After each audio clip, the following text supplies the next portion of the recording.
Hello, and welcome to your friendly neighborhood Whoop Shelf podcast. I'm Frank Durant. I'm Deshaun Vasquez. No, I'm just kidding. I'm Spider-Man, guys. Hold on. I'm out. Okay.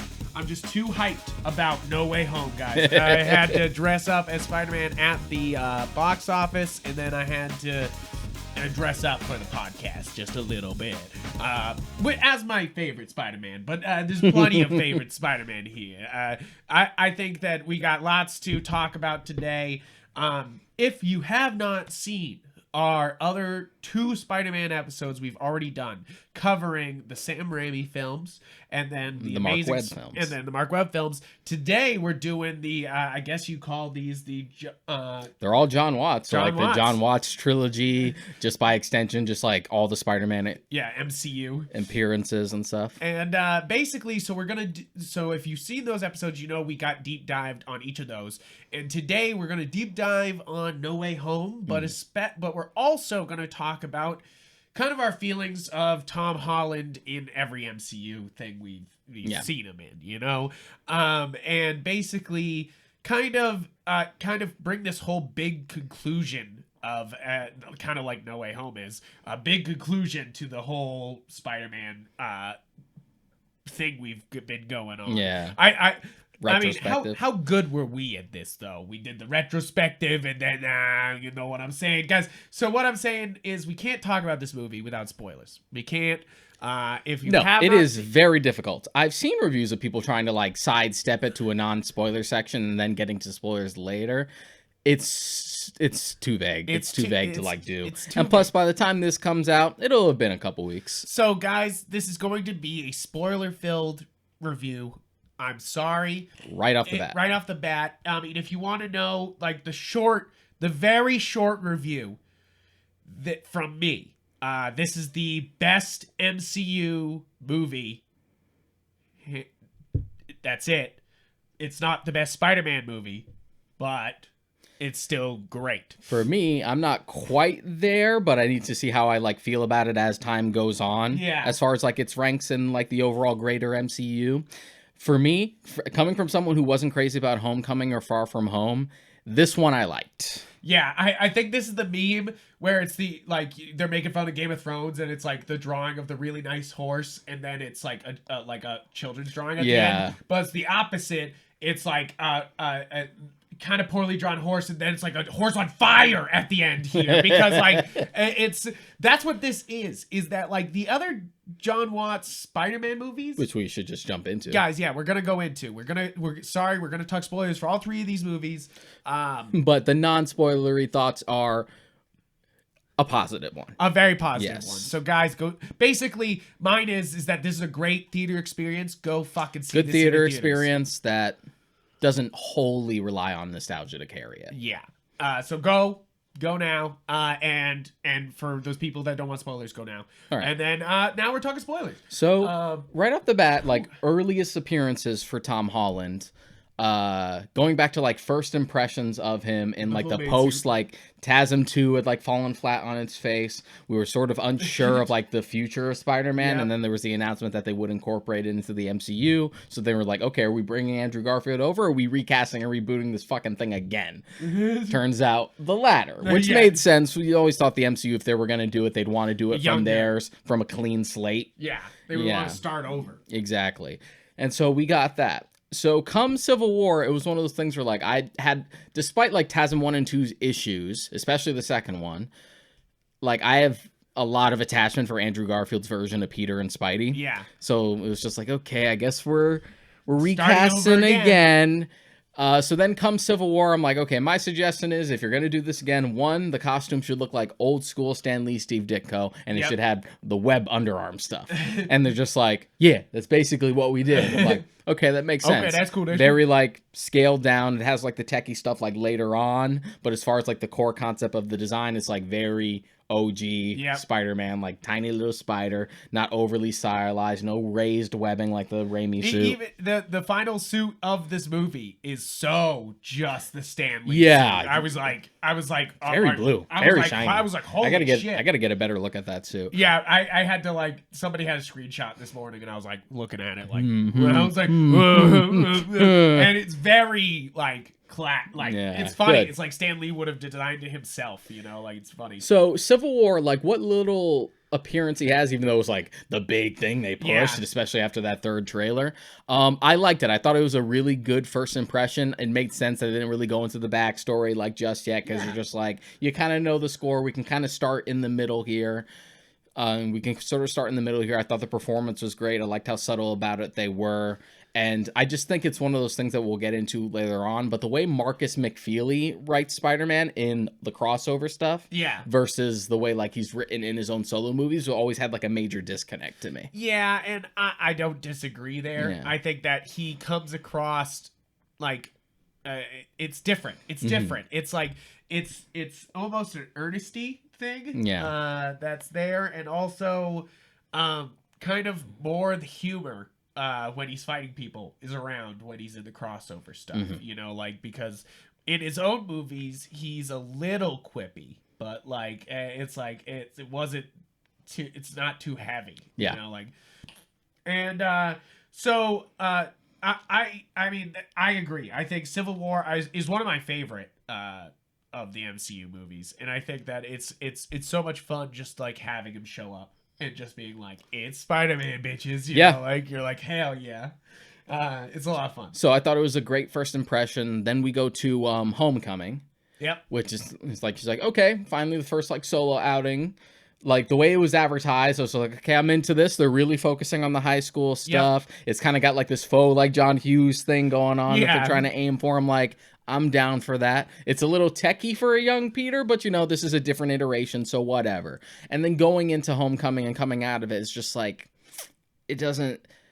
My first impressions were, I'm like, yeah, I liked it fine, but like over time, it just kind of like soured a little more and more on me. And to make it clear, because I feel like we make this joke whenever it comes up, I don't dislike Homecoming or Far From Home, like outright, but I have issues with them. Yeah, I am more hopeful on Homecoming. I like it. I like the kind of, like you said, John Hughes, the kind of like Breakfast Club feel that's definitely going on, yet kind of like a young like very young Peter Parker, you know, like, which is funny because that's what a lot with the animated shows, that's what kids grew up with, is like, you know, and then of course the longtime comic book fans grew up with high school Peter. Peter, you know, like, Peter became Spider-Man in the comics when he was 15. Yeah, exactly. And it's like the Sam Raimi films does not do, it basically does college, you know, like, it starts off in high school in like the first act, and then we get out of there. Yeah, and then Amazing Spider-Man is he's in high school for the first movie, and he graduates at the start of 2. Yeah, so it's like very much like, and we're out, and we're out, and we're out. And at least here with Homecoming, it's like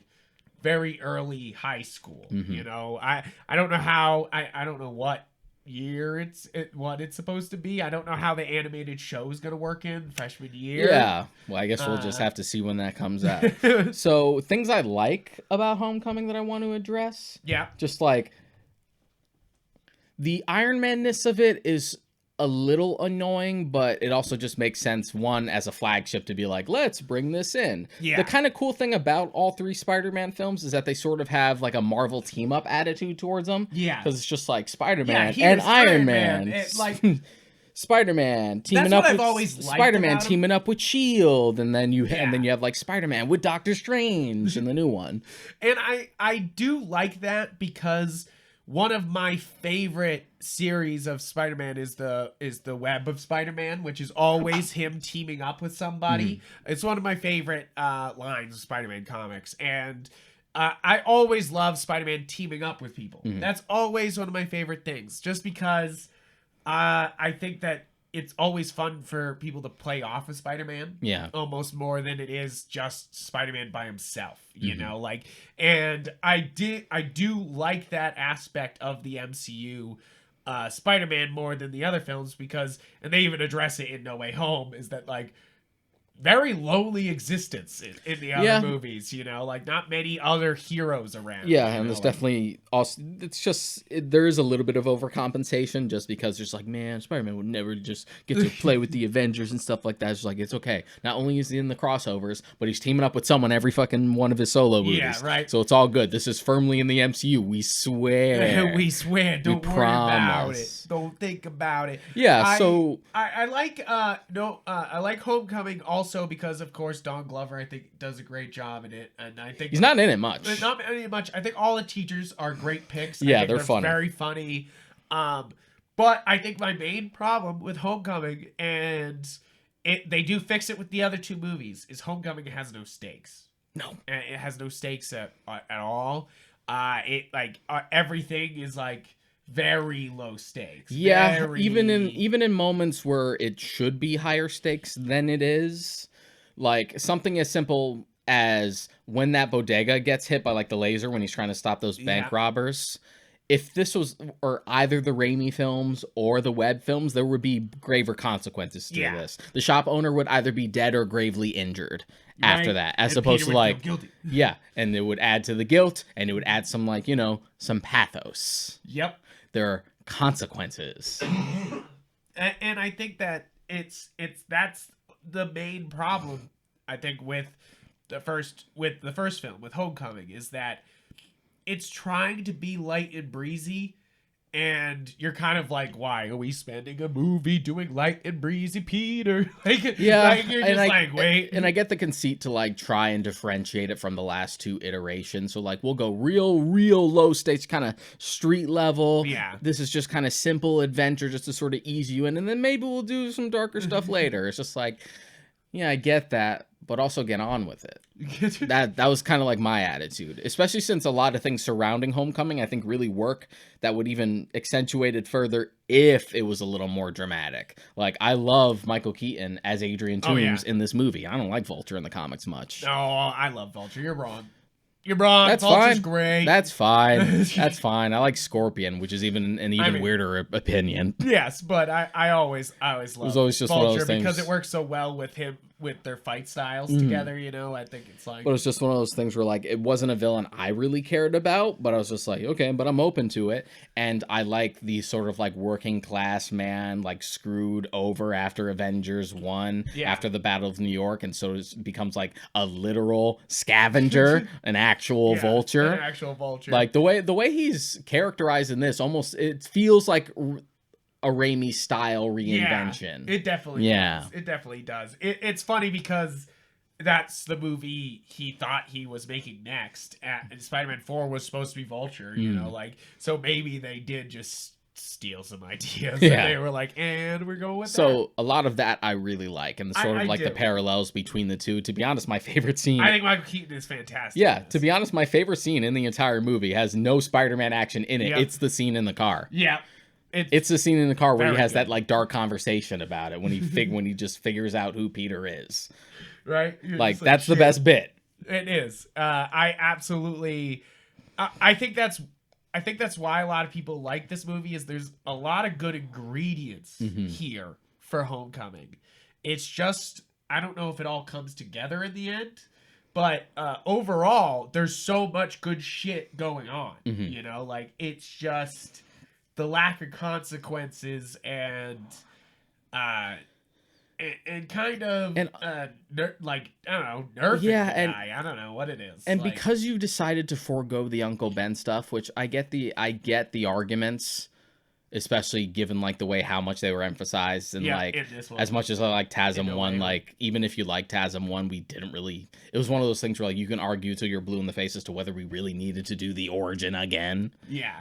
Because even when TASM 1 came out, like, yeah, Spider-Man 1 was a while back, but that's still like fresh enough in public consciousness that it feels weird. It's not like with Man of Steel where it's just like, well, the last time we did the origin in movie form was like decades ago. So it's not too outside the box to just do it again for a new audience. But it's just one of those things where because you forego that stuff, that's kind of the main thing. That's like the through line for Peter as a character that pushes him to be the person he is. So it's weird.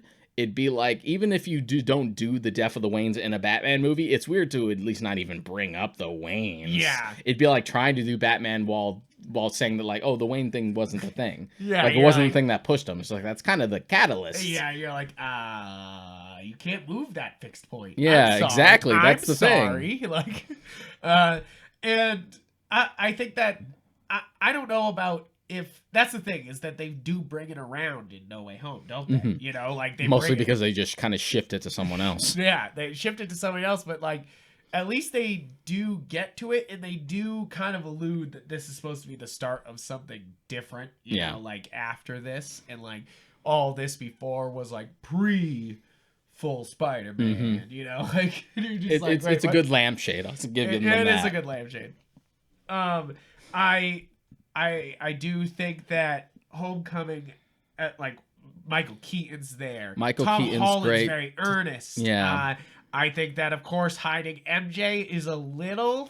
Yeah, that was weird. It's even weirder now. It's looking even back weirder on now, because you're just like, what? The whole just like, who's this mysterious character that Zendaya is playing? Her name is Michelle. And then you get to like, oh, my friends call me MJ. Oh my god. It's just like, it's not much of a reveal. Okay. And like, so in the original comics, I've said this on the other reviews, is that you don't see Mary Jane's face at first. You just see behind flowers, something covers her up.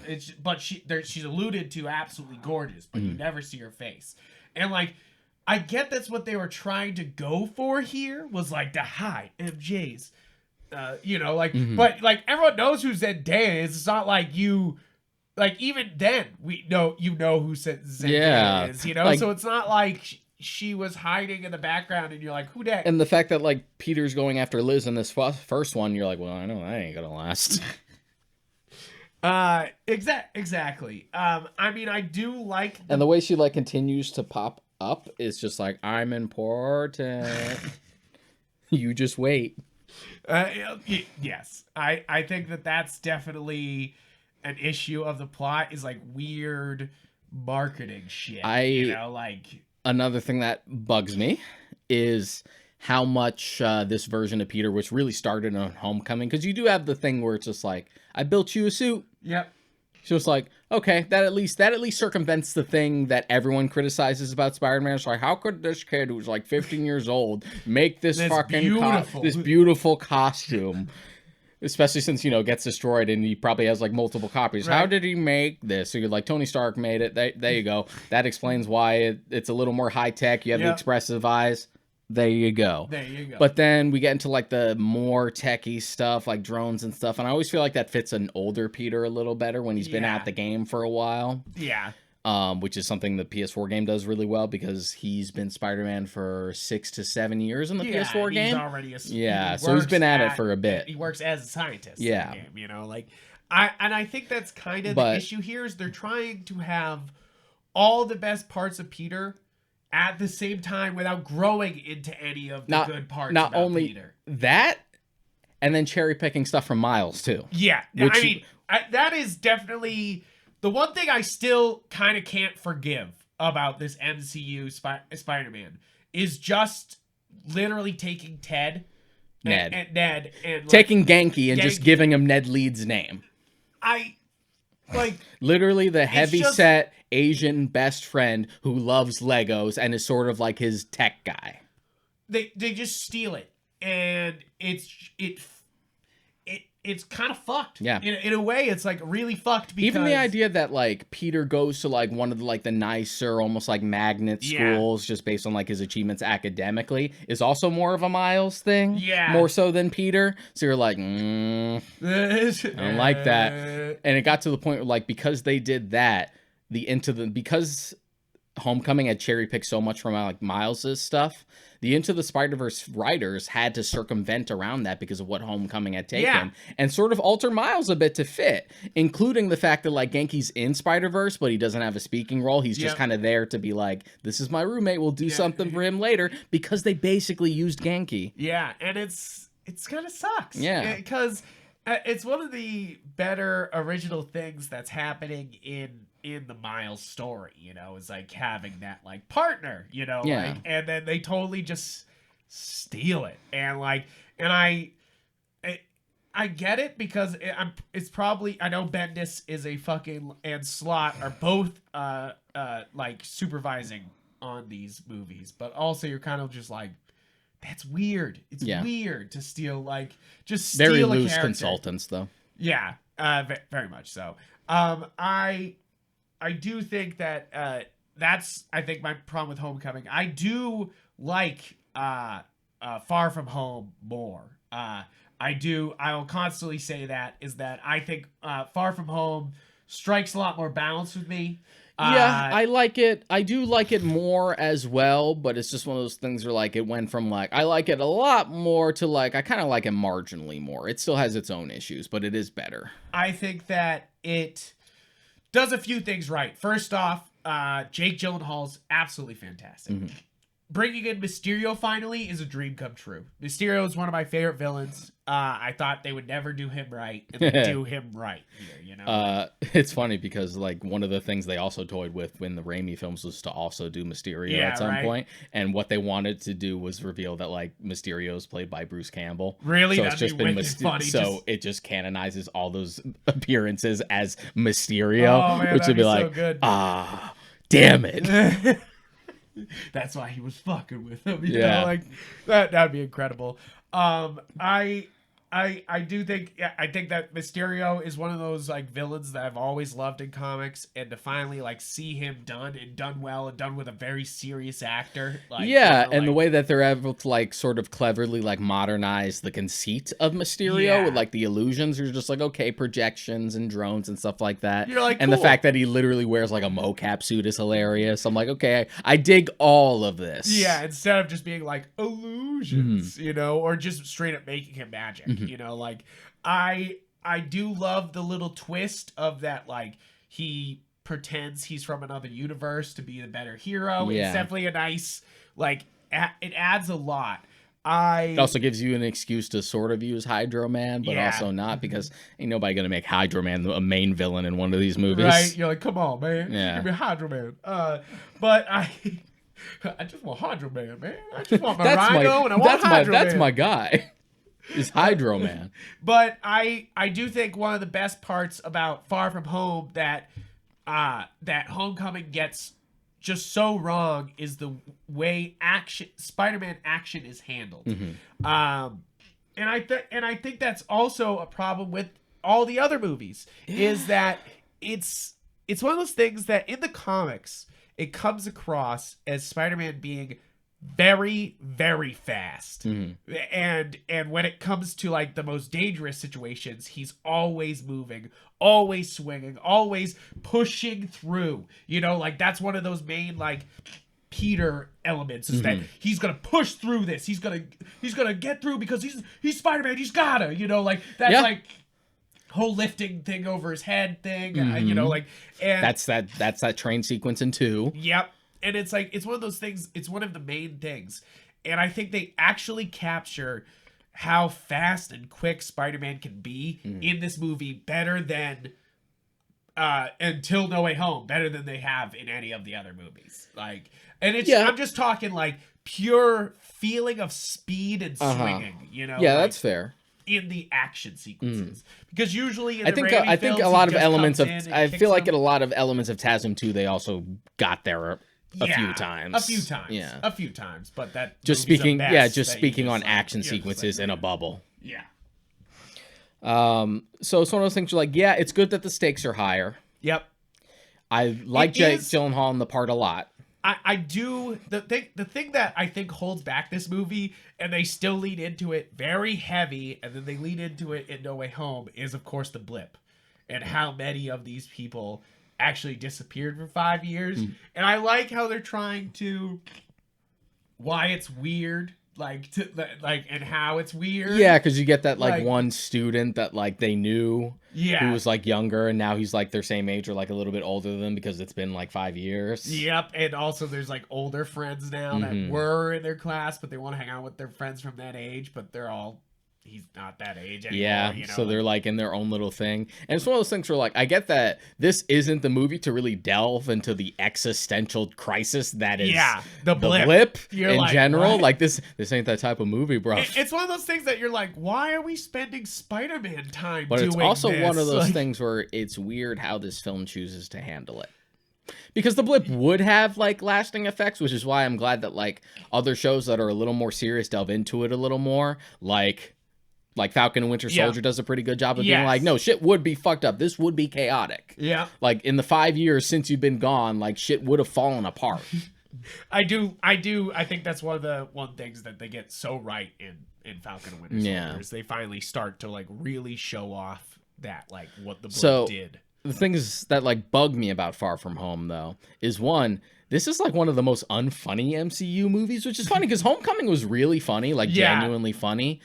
And Far From Home, a lot of Far From Home. That was Donald Glover's like thing is that like he as brought on, he would help with some of the script parts and like literally change jokes and made them better, like but I don't think he did that at all with Far From Home. Like so much of the humor is just falls flat and it's so like cringy. Like every time JB Smoove opens his mouth in Far From Home, it's cringe as hell. And I love JB Smoove. It's like, what the fuck? What the fuck is going on? Witches, like that stupid witches running gag. And just like all the gags, like the night monkey thing is like, it like warrants a chuckle, but then it just kind of runs on for too long. It's one of those things that like, I'm glad we brought up night monkey, but you're like, can we kill it? Like, like kill it right here? Like it's weird. It's one of those things that Sam Raimi would have like said it in a sidewalk interview, like, oh, it looks like the spider monkey, like. And like, if you're going, and I'm not opposed to the idea of them like doing a Spider-Man film where he's actually away from New York and like in a foreign city and stuff like that. That totally actually mixes it up. But it's just one of those things where like we barely got to really get a feel for like greater scope New York in the first one, that it feels weird that we're already moving away from that in a sequel. Yeah. But it's also one of those things where like, yeah, this is a reboot, but you guys still are subconsciously like very beholden to what you've already done. But in Far From Home, correct me if I'm wrong. So this is, it's after the blip, so it's like, it's after Endgame, like it's after, so it's like, he's already fought a fucking like, already went out to space and like fought a fucking Thanos and like which goes to like my disconnect argument between him for the way he's characterized in the crossovers versus his own movies. Exactly, is because like that's the thing is like he's definitely shown off as being kind of like bumbling in the crossovers, but like because he's just young, but like they don't deal like they're like no, he still gets shit done, and then like in Far From Home even they're kind of like still bumbling Peter, but why? It feels like he's always like nerfed a little more in his own movies, which is kind of weird. Yes, absolutely, it's so odd. And then except in No Way Home where they were just like, nope, we're gonna unnerf Peter. He's completely fucking like a genius in this one.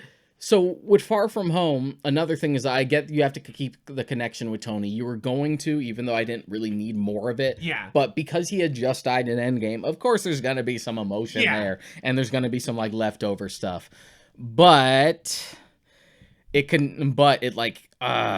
in so much of this movie that it's annoying. Like the whole glasses subplot is stupid. It's stupid. Yeah. I mean, it leads to the ending, but it's also kind of like, because one, it feels oddly out of character for Tony, because yes, he's like paranoid. Yes, he wanted to put a suit of armor around the world because of like all the trauma that he's been through and trying to like right the wrongs in his own past.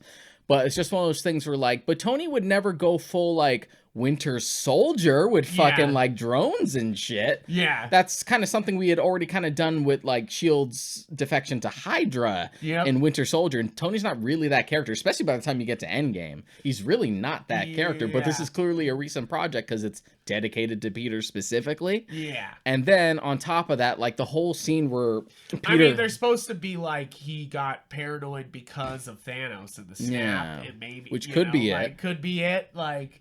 But it's like, but it also had to be like recent because like Peter was gone for so long. Yeah. Peter's back. It's so weird. And then like the whole bit, like they don't earn the bit of him giving the glasses to Mysterio. Yeah. They really don't. So that makes him seem incompetent and kind of selfish. Yeah. So it's like those two together. It's just like, I really don't like the glasses subplot. It's dumb. Yeah. I think that the obvious problem with Far From Home is it's two movies. Is that they're trying to do the Spider-Man Bond movie that they want to do. They want to do like he's a globe-trotting Spider-Man, and then there is the weird connection to all the other MCU shit that's going on. You know, like, because it also wants to sort of be like an epilogue for a lot of Iron Man shit. Yep, and it's like it's one of those things that you're like, I like that, but leave my Spider-Man movie alone. Yeah. Like, put this somewhere else. Like, that's kind of my issue. Is that like, I think that's why No Way Home succeeds. Is it uses everything and moves forward instead of trying to be like, oh, and then let's it's also dwell on something. And then it's one of those things where like, sure, if you're gonna do a Spider-Man film that's away from New York and like in a foreign city or a foreign country, cool. That means Spider-Man has to figure out stuff in a way that he wouldn't be able to in New York. But no, not really, because when he gets into trouble, he can just call Happy and he'll pick him up in a private jet. Yep. Because this version of Spider-Man, especially in those first two movies, is fucking spoiled. Is so goddamn spoiled. And you know, I'm not against like Iron Man helping Spider-Man. I am against it when it completely takes away some stakes. That, and also sort of like fills that father figure gap that should be there for Uncle Ben. It's weird. It's weird. Yeah, you're like, because it's just one of those things where like, yeah, we all love Tony. We all love that first Iron Man film. We get it. Like, it had like kickstarted this whole fucking project, this whole enterprise. But it's also one of those things where like, not everything has to fucking relate to Tony. Yeah, and it's funny because I like Far From Home way more than I like Homecoming. I think it's a better step in the right direction. It's more polished technically. It actually has like greater stakes. I think it has some cool action sequences. Yeah, which is more than I can say from Homecoming, because there's not really much memorable in the way of like Homecoming, because there's like the split boat, but that's just kind of a worse version of the train scene. Yeah, and then he doesn't even fight Vulture at the end. Like, he stops a plane from crashing, and that's about it. Then they meet on the beach. They don't even have, like, a final confrontation. They have a bit in the sky, and that's kind of it. You're kind of like, wait. You're like, what the fuck? As opposed to, like, this huge, like, drone set piece in Far From Home. You're like, yeah, some fucking Spider-Man-y shit. Like, real Spider-Man-y shit. But it's just bogged down by, like, similar, but also sort of, like, alternative issues that, like, Homecoming did. It's like some of those bigger issues are, like, here in Far From Home, and they're a little worse because they've, like, grown. Yeah. And I think that it's kind of a... It's funny because they are still there. A lot of people love these movies, and I'm not saying you're wrong. Homecoming and Far From Home are fun movies. They're absolutely fun. I've had several friends who were just like, I wasn't really into Spider-Man until like the MCU like iteration. Like, that's the one I really care about. That's the one I really care about. I'm like, okay, I get it, but in a lot of ways, the MCU doesn't really get it. Hasn't really understood the assignment. I think they do finally. Yeah. In No Way Home, I think we finally get like a true like we get Spider-Man feel. And then as far as like his other MCU appearances, just to go over them briefly, because he doesn't play huge roles in Infinity War and Endgame, but he like functions well there. Yeah. What sort of annoyed me with his appearance in Infinity War, like right at the start, is just like, wow, it looks like the scope of New York where you can actually swing around and be free for the first time in the MCU. Yeah, you're like, wow. Because they didn't do it in Homecoming or Far From Home. So it's like, okay. But aside from that, yeah, he's kicking ass. He gets the Iron Spider suit, which I've never been crazy about the way the design looks for it. I love the red and gold. I get why they want. Come on. I get why they want. It's Iron Spider. I get, It's cool. And also, even if you kept like his traditional color scheme for it, I just think it's overly designed. It's weird. The way the spider looks and stuff like that. Yeah. Even in No Way Home later, where he's just like, I still got my Far From Home suit. Yeah. Let's give you a big ass golden spider right here, though. What's left of the nanomachines. Even that, I'm just like, you made it worse. No, well, I like that. Yeah. I like the gold. I thought it was cool. I already liked the Far From Home outfit. Yeah, I thought it was nice. And I mean, the nanotech suit is cool. Like, that's definitely not up. I think that's cool. It's a cool idea. And again, I think that basically, these two movies, I think John Watts is at first making a different Spider-Man movie than the MCU wants. Mm-hmm. Then almost leaning too much into what they want. And then we get No Way Home, and you give everyone what they want always. And it's just to briefly cover his Endgame appearance. It was fun. It is weird that he kills, though. I mean, even aliens, you're like, It's weird. It's weird because it's just one of those things where, like, it's definitely that Rick and Morty joke where they're like, it's okay, his character's okay, he didn't kill anybody, you know, Morty's totally fine, you know. It's just one of those things where, like, again, it's not so much the superheroes shouldn't kill thing that bothers me. It's the double standard of it all that always gets on my nerves. That's the weird part about the MCU in general. Yeah, Captain America's been capping shit. It's like the idea that like people got so mad about like the neck snap and Man of Steel, but then you shift over to the MCU and literally Iron Man's shooting people. And literally like every member of the Avengers kills people, like the whole main roster. The whole time, too, like unflinchingly. But that's okay. They're just Middle Eastern terrorists. You're like, huh? Huh? Think about what you just said. Just like, think about what you just said. That's okay. They're just gross looking aliens. Just like, it's okay to kill if they're ugly. You're like, guys, no. Like, please, no. And I think it's funny because it's so ingrained into the MCU that like they don't even think about it. Like Iron Man's been blasted. That's also forever. The only. That's it. Also qualifies into like the collateral damage argument. It's just like the only reason you didn't pick up on it the first time is because they don't draw attention to it. Yeah, and it's kind of funny that like they didn't address it until fucking phase 3. Even in Falcon and Winter Soldier, they're like the only reason why he gets in trouble for killing that guy is because he did it out in public with everyone watching, you know, like, and he looked angry, you know, like, if he looked cool doing it, it's okay. It's not cool, man. It's okay. Don't worry about it. Not cool, man. Not cool, man. But yeah, so now we can actually talk about No Way Home. So leading up to it, I was as cynical as ever. Also, how I want to just say, how right were we? If you listen to the other 2 episodes, how right are we? How much did we fucking call this movie? Like, we, in the end of the Amazing Spider-Man one, we theorized the movie, and I was sitting there going, we did that, we said that, check, we said that. Check. I was like, which, I mean, didn't ruin the movie for me, that we called a lot of it. It really doesn't. I was wrong about one thing that I was pleasantly surprised about. So I went into it sort of cynical because it's just one of those things where, one, it felt like they were trying to ride on Spider-Verse's coattails to like now do a crossover on their end. Yep. And then 2, it's one of those things where like I felt like they can't even get their own Spider-Man right, so why would I expect them to get other Spider-Man right? Especially given the way like they're characterized in their respective films. And then on top of that, I'm just like, okay, if you're doing this, it almost feels like you have nowhere to go, so you're just immediately going to the easy, like, fan bait, like, crossover. Crossover time. But won't actually do anything with it. And it turns out I was mostly wrong on pretty much all parts. I even made the prediction that I didn't think... This isn't Godzilla versus Kong. Yeah. Where they're just like, we're going to bring in the crossover just because. Yeah. Like, I went into it, I even said in our, like, last Spider-Man episode that I didn't even think Thomas Hayden Church and Risa Fons were even going to be in this. Yep, and pleasantly surprised. I'm like, okay, now they're using the villains properly, they're characterized properly, and actually doing stuff with them beyond just like, look, they're here. Look, they're here. I want to say that there's a lot I love here. A lot I love here. I have very little to complain about. I will come to the end where I will complain a bit, but right off the bat, you know how I've said this before on the podcast, and I'll say it again. I know when a good movie's starting.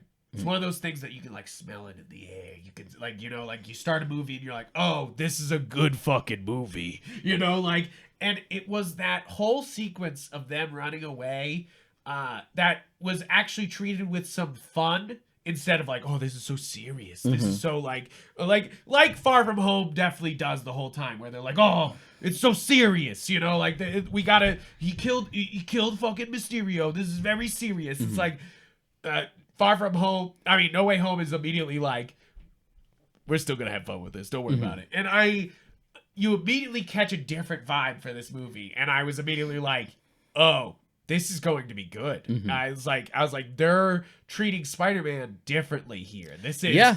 I was which is good, because one of the things I was also afraid of at the end of Far From Home with that post credits is that, are you actually gonna do something with this, or are you just kind of do? Because we ended Homecoming with like Aunt May finding out he was Spider-Man, and we didn't do anything with that. Yeah, in Far they From were Home. just like, we were just like, she's cool with it. She's cool with that. I'm like, but that's such a pivotal fucking moment in Spider-Man. Are you kidding? What the fuck? Okay, I guess we're not doing anything with it. So it's one of those things where like they almost have to like play catch up in No Way Home, which is one of my issues with Aunt May. To like, we have to make her important because she's dead girl walking here. So, but I will say, I laughed, I cried, and I like clapped during this movie, and I had a very enthusiastic audience on my end. Yeah, it wasn't a very full theater because I was seeing it on like a Tuesday morning, but it was one of those things that I still was clapping and I was still making noise. I saw it Friday night. It was really hard to get a good seat.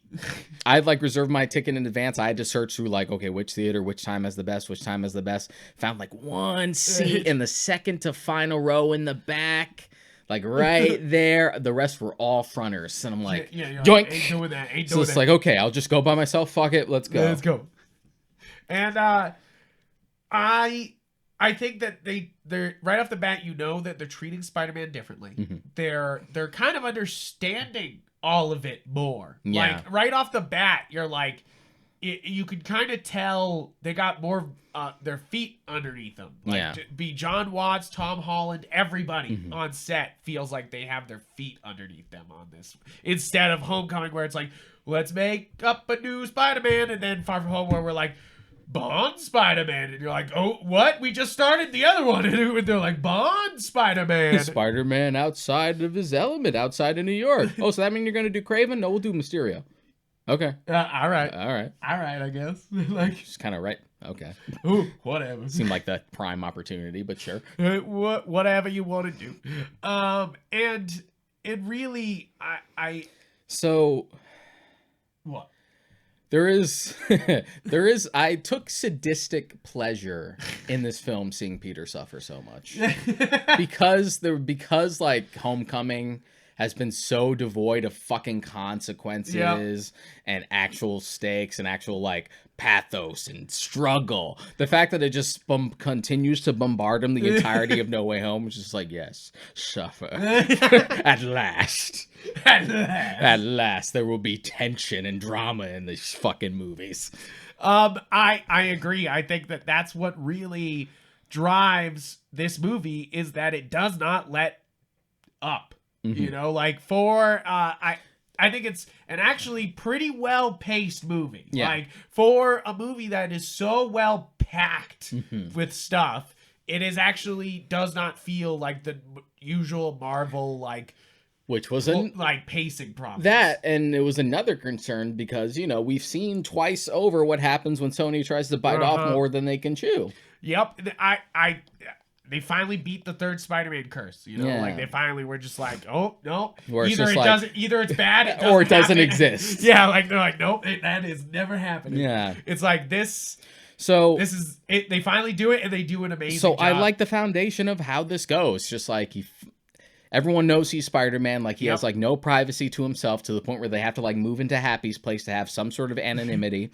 The fact and I love that immediately. Like I was saying, like the stakes are so like constant in this. Like even Happy and Mary J and Aunt May broke up at the right then at the beginning there, and it's like at first you're just like what, but then it's like so funny and adds like a little something to every scene. So you have like that, and then consequences add things to scenes. Then you skip to like a few months later, and like Peter, like Ned and MJ are like in their like graduating year for high school, so they're looking for colleges at the moment. They're like older now, all trying to get into the same school so they can all be together, going for the real high stuff at MIT.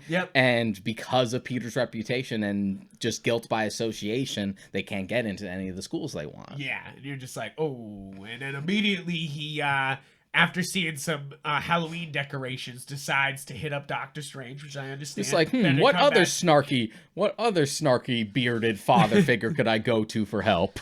So I want to say, first off, I fucking cheered with the Matt Murdock showing up during the scene. I literally was like, yeah! Like, I was like by myself in the theater just being like, yeah! Like, I was like, there he is. And then for him to catch the brick also was so just like, yes, this is great. You're like, where does he go after this? Who knows? But you're like, still good. Like, well, given what they're doing in Hawkeye right now. Yeah. Yeah, given what they're doing in Hawkeye right now, I guess they have more plans for like the Netflix stuff beyond just like, we're finally acknowledging it. Yeah, they're like, hey, yeah, because I think they're doing Kingpin, right? They're like, they're like, hey, we might be doing Kingpin. Yeah, and you're like, oh, are you now? Because you can't do a Hawkeye season 2 without fucking Kingpin. Yeah, so, and it's also just one of those things where like, don't you fucking dare recast Vincent D'Onofrio? Come on, I'll kill you. The man's amazing. The man's incredible.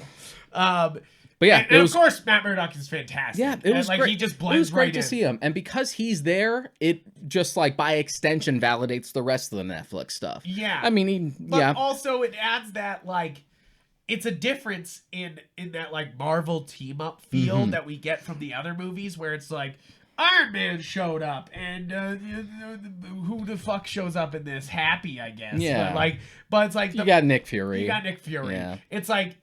It's definitely a lot better in this. Yeah, this is the one that feels the most like comic booky. Yeah. Where it's just like, if this were an actual issue of a comic that we've actually done in the storyline, just like, we need a lawyer here, just fucking use Matt. Logically, that would make sense. Because it makes the scene more fun. It's that scene felt so comic booky to me. It was so like, it was great. I was like, this feels like it's walked off of Brian Bendis page. This looks like it's walked off a Dan Slott page. You know, like this is what you could literally picture, like the decompression panels of Kane to seat to glasses. Right. You could like picture it as comic book panels. Exactly. And I think that's what John Watts gets to show off a lot in this movie, more than he did in the other ones. Yeah, it felt like he really comic book like feel. He really came into his own with this one. It was just like, I kind of came out of it just like, where the fuck was that? Yeah, because better late than never, I guess. But it's just like, geez. Of those like small compression shots, you know, like that they use all the time, even with the Peters starting to make the cures. You're like here we go, like with them like grabbing all the gear and stuff. So like, oh, we get to the Sanctum Sanctorum. We have Peter saying what he wants, everyone forget that what my secret identity was. And it's one of those things where like the way it's delivered here is a little more interesting compared to the way it was advertised, as opposed to Wong being like, don't do it. Yeah, don't do it. Him being just like, first off, we have to say Wong being the actual Sorcerer Supreme is dope as shit. I love that. It also makes way more sense as to why he's always fucking coming and going, and why everyone knows him. It's because he's busy. Wong! He's the Sorcerer Supreme now, so he's like fucking busy. He can't just stay in the Sanctum Sanctorum anymore. He's going everywhere. I love that. It's explained so much, and it's funny like that it was saved till now. But I like the idea that he's just like, leave me out of this, because it's just one of those things where like Wong knows Strange enough to be like, even if I tell you not to do it, you're gonna do it. Yeah. Just don't involve me. I'm out. And I love that. And I like the idea that it's one of those things where like it's less about Strange being incompetent and Peter just adding onto it and adding onto it and adding onto it. It's just like, and the fact that Strange is trying to help him, like, all right, let me try to do this for you. Let me try to do this for you. Right. This is like too much. That so much more than just like the advertisements made it look like he fucked up a spell, you know, like, which you're like, why do we still have a Doctor Strange who fucks up spells but can beat Thanos? And plus, it also works like, on you're like, what? And then, but I like that it's because Peter keeps wishing for things in the spell circle, so he's literally affecting the spell. And this is also a Spider-Man who's used to being just like, I want this and I want this and I want this, and you just kind of get it. It's just like, it's funny because it's a lampshade, but it's like exactly what you've been saying. You're like, this Spider-Man's a little spoiled, and you're like, and he's a little bit asking for everything. Absolutely. Here. By the time we get to the status quo shift at the end, where he's in a completely different place than he's been in all these other movies, it was one of those things where, like, it felt like they were calling me out specifically. It was just like, you happy now? You happy? Huh? You like it? You happy now? And I'm just like, you expect me to be sad, but yeah. But yes, I am happy now. And don't get me wrong, I am emotional. It was very sad, very effective, but Good.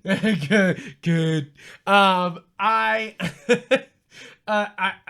like shit. It's funny because I think that there's some ham-fisted Doctor Strange lines here, but overall I think it's fun. You know, like it's a fun crossover. It's cool to have Doctor Strange doing Doctor Strange things, not in a Doctor Strange movie. You know, like always. Doctor Strange always show. Doctor Strange very rarely has like solo comic book runs. Yeah. Like before that movie came out, like it was scarce.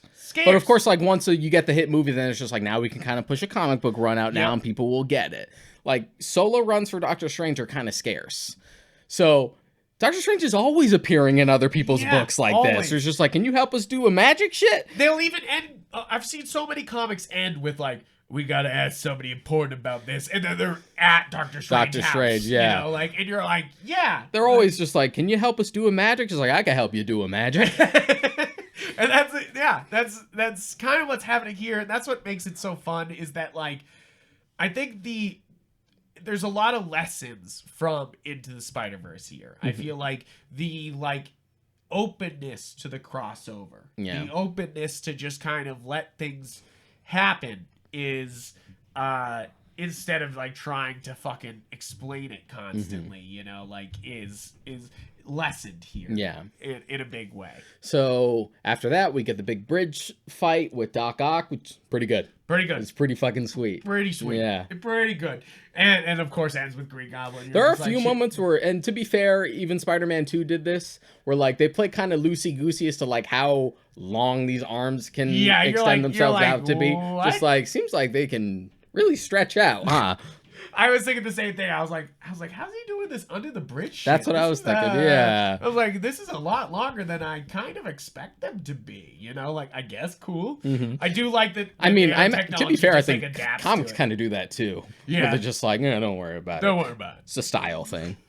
I do kind of love the way he takes him out here. Is that like Doc Ock was such like to the low tech Tobey Maguire was such like a problem, which is why it made me kind of laugh when he was just like, oh, nanotech. Yeah, it was just like he kind of says it like, huh, nanotech, cute. Yeah. You're just like, bro, you just came out of 2003. You just got transported out of like 17 years ago. What are you talking about? Say what, sir? Yeah, and yeah, definitely. There's some moments there where you're like, what? Huh?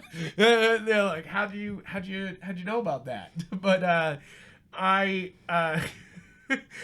do love that like Doc Ock is your one good bad guy here, you know, because he was, you know, like he was trying always to do, you know, better even in the end of his life there. And then once we trap him and we explain like where he was as opposed to like when we pulled him out, the way they describe it makes a lot of sense. Because that was also another concern. I'm like, how do we do this in a way where we pulled them out, but it doesn't also contradict the films too hard?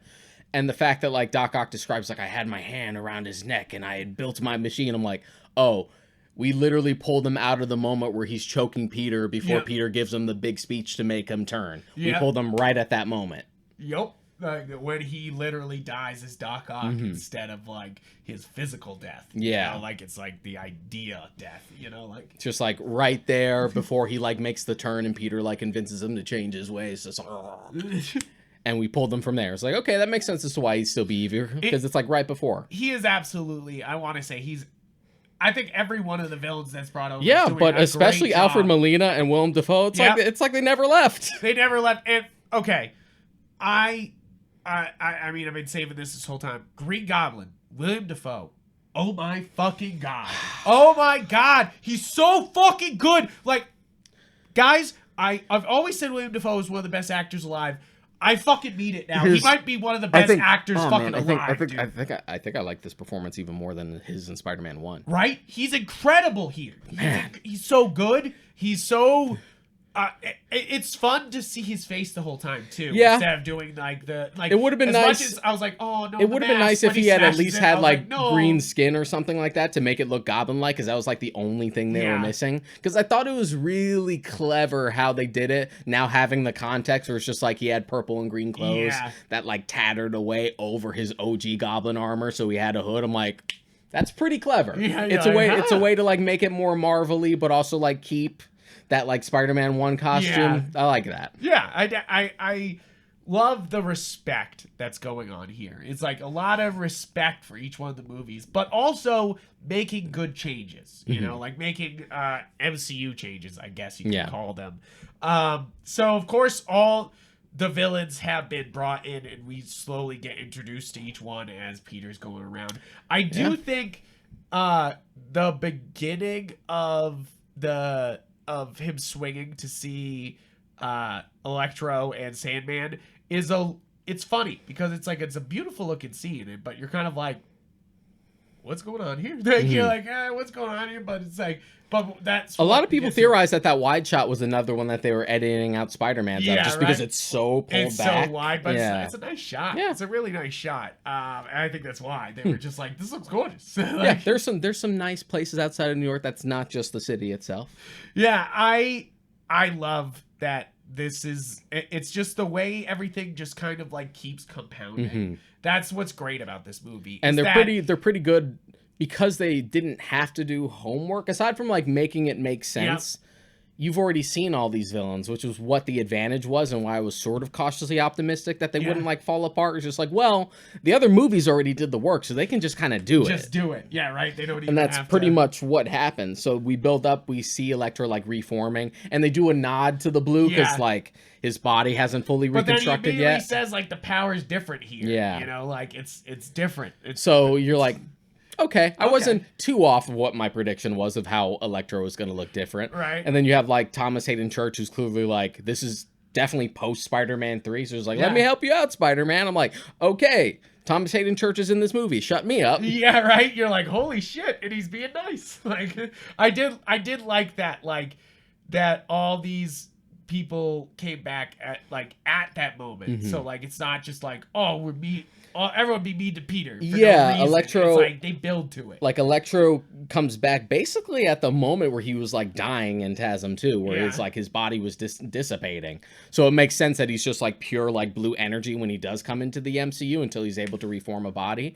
And as far as world building stuff is concerned, not only because it's a different universe, the energy would feel different, but we saw in Avengers 1 that Tony was like building new power grids and stuff using arc reactor technology. Yeah. So that will explain why he would have a different reaction to his body, but also why he would see the actual arc reactor and be like, I want that. I want that. Yeah, right? Like I know what that is. Yeah. Like, you know, like I think that the redesign on Jamie Foxx's Electro is needed. I think it was like, it was definitely like, we need to make this MCU. I think they were clever about the way they did like the stupid lightning mask, the Mardi Gras ass mask that 616 Electro has. Yeah. How it like forms when he uses the energy like a face mask. I'm like, okay, that's clever. I wish the outfit was a little more creative because he's just looked like he's wearing some straps. Yeah, definitely. It's just like it's just Jamie Foxx in pants and a t-shirt, just kind of wearing like iron bars and straps on him. But I do love that Sandman, they didn't update at all. They were like, we literally pulled out the same shirt and pants you wore in the last movie. Here you go, have a good time. Yeah, like, and they kept him mostly sand-like. Yeah.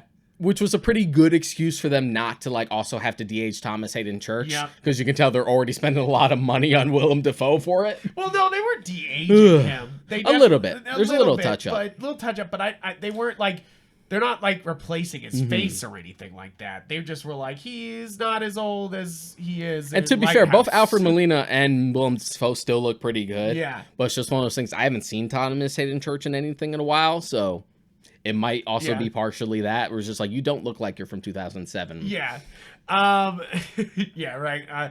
Now, I think that also they do some changes to my one problem with the fucking Amazing Spider-Man 1 is Lizard's fucking long-ass head. They finally just bulb it. Yeah, it's interesting. Like, they make it's not as like photorealistic. It's more stylized. Like his eyes pop out a little more. They're a little more lizard-like. He still has the weird lips, but the way they're protruded, they emphasize the teeth a little more. Yep. It's just like little changes to be like, okay, we'll still keep the intent of that original design, but we'll do these little stuff to make it pop. And really, I couldn't be happier. I saw him and I was like, yes, that's it. That's what I wanted the first time. Like I was like, yes, that's right. You know, like stop with the weird long fucking balding forehead. You know, like what the fuck is that shit? Like, I was like, great design. You're like fantastic stuff. And then I do like this like kind of video game-esque like go around and capture the fucking Sister Six and then like, basically, you know, like, and you're just like and zap them right into the wizard's dungeon, which I also love them being like, you're in a wizard's dungeon. They're like, I'm in a what? Like, and you're like, yep. And I love the idea that this is about redemption and the idea of just like, oh, I know they're going back to essentially all die. I mean, technically not all of them, but the important ones are. Yeah. So it's just like, no, these are clearly just people who all need help. So let me help them. The other Peters wanted to help. You know, we're always trying to save them. And they were put in a circumstance where they couldn't. And I love this whole movie's about second chances. Yeah. You know, like and giving people that and like. So the fact that we cure Doc Ock like first. Yep. Is nice. They're just like, okay, you're good. You're just like you were pretty much at the end of 2, except you're not going to drown. Yeah, you ain't go drown. And the idea that like, but you know Norman is a ticking time bomb. Yep.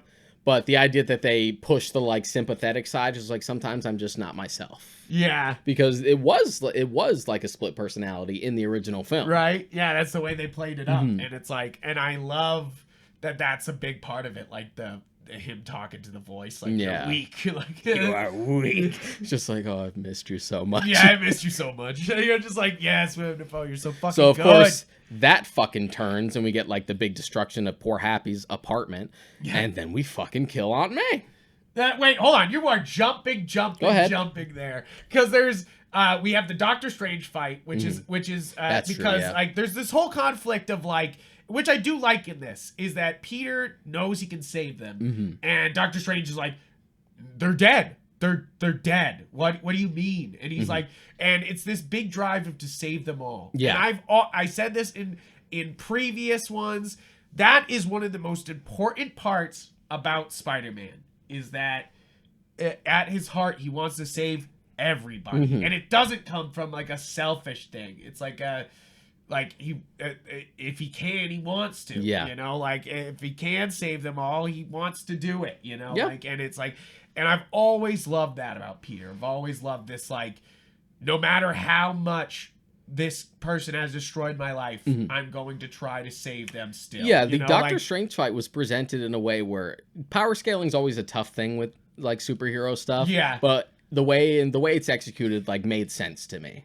The only part that like I was like, oh, Peter's a genius in this movie is the part where he's the like, geometry. the geometry. Yeah. He's like, mirror universe is just geometry, and then he's like, shh, which, to be fair, would be an amazing comic book moment. I do love this moment, but it made me be like, oh, how did Peter just go ultra instinct? Yeah, because we haven't his ass. Like, what the fuck was that? I would buy that from Garfield's Spider-Man just because they've already established that, like, he's smart. He's smart. He's the inventor. He's the one in the lab, like, getting shit done. I could see that, but because we haven't established Holland's version of Spider-Man is especially smart, other than like he does go to a pretty good school, and he does build his own suit, even though he's got the help of the suit maker or the fabricator. It's like he had that weird like hooded suit at first. So, but it's also one of those things where like it's kind of a jump. Yeah, it's just like suddenly genius. Okay, suddenly genius. All right, and then we have. And basically, Dr. Strange gets the lizard, and who else does he get? I think that's the only one he got. I think he got the lizard. Yeah, because Peter got Sandman and Electro, and Green Goblin. Yeah, and then we had Norman show up at Feast, which was cool that they established Feast in this. Right? Yeah. I was like, oh, that's nice. Like, I know that was like hinted at in the other movies, but you're like, all right, cool, we did it. Like, you know, like we're like, that's nice. Like, a little nice comic book nod. You know, like I also do, you know, like I love Willem Dafoe just like playing up everything in this. Yeah. You know? Like he's incredible. I think he's so good at like playing this like slightly confused Norman Osborn, but also the absolute evil like Green Goblin. Yeah, it's like, absolutely. Oh, if you look closely when he smiles, you can see the seams between his teeth. yeah, a little bit. It's great. A little bit, but so good. Every time. I do think that Jamie Foxx's character in this is so much better than Amazing Spider-Man 2. You could argue, kind of like, holy shit. You can argue like continuity, but it's just one of those things where it's just more enjoyable to watch. Yeah, I mean, like, wow. Because he's basically playing himself. Yeah, and he's playing a full-powered Electro, which we did not get a lot of in Amazing Spider-Man 2. We just get the fight and then he's gone. You know, like we don't get the kind of like tough, funny, take no shit Electro that like you know from comics, but like but also, especially Ultimate Electro. Ultimate Electro's a fucking smartass. Yeah, exactly. And that's, I mean, that's kind of the thing with the MCU Spider-Man is it's, even though they are stealing from Miles a little bit, it's very much Ultimate Spider-Man Peter. You know, like it's that Peter Parker, which like yes and no, because characterization wise, the closest to Ultimate has been Garfield. Yeah. So it's a mix. But that's been the entire MCU for the most part, both from an aesthetic standpoint and like storytelling at times, is that they hybridize 616 and Ultimate a lot of the times. Yeah. Like, oh, we'll keep the 616 storyline, but the Ultimate costumes look a little more realistic and easier to make as suits in live action. And so we we'll just do love that. Mark Bagley. Yeah. They're like, Mark Bagley, he's great. Like, they definitely were like, but even with the spider suit at the end, like it looks like a Stan Lee one, but it's absolutely the Mark Bagley suit. Like that is just the the eyes would be bigger. Yeah. The eyes would be. The eyes would be his whole fucking face. The TASM 2 suit has come the closest to like those big fucking Mark Bagley eyes. Come on. Give me the Sonic the Hedgehog gigantic. Because the homecoming suit is like very Ditko. Yes. Yeah. Very much so. Now I do love, I want to point out that the black suit in this, like, is just the reverse of his other suit, which you're like, how do these nanobots work, guys? You're like, what? And why is there wiring on the inside of the nanobot suit? That was my weird thing. I'm like, okay, black and gold, sure. But the thing that weirded me out afterwards was like when he comes back to the apartment, you can like see him in like good lighting. I'm like, what is all this fucking wiry shit all over which him? I know they were like, make it look sci-fi, but like it's nanobots. I don't even know how it couldn't clean itself and how it couldn't like why we would need to turn it inside out. Yeah, like, the Iron That was Spider- the only part where I was like, what's happening here? The Iron Spider suit was already nanotech. It didn't need all these like fucking wires and shit all over. I'm like, what is this? It's definitely a moment where I was like, how does that work? He literally, in scenes with the Doc Ock scene, he goes, poop, and it disappears into him, and then it zoops back. And you're like, so how can he just hold it in his hand as a fabric and it be dirty? Like, wouldn't the fucking nanobots, like, eat the slime or something like that to clean it or something? You're like, oh, the suit getting dirty? Well, that was the Far From Home suit. And is it that gets dirty? I thought it was the Iron. So. I didn't know. No. I was like, what's happening? One of them gets dirty. Yeah, and that's what he wears inside out. Ooh, no, I think it was actually like his homecoming suit because he goes through a few suits. He goes through a lot of suits. In this is like it's kind of hard to keep up with. You're like, because he's wearing the Far From Home suit for the most part because that's the one he wears when like Doc Ock gives him back the little bit of nano machines that he took and it makes the gold.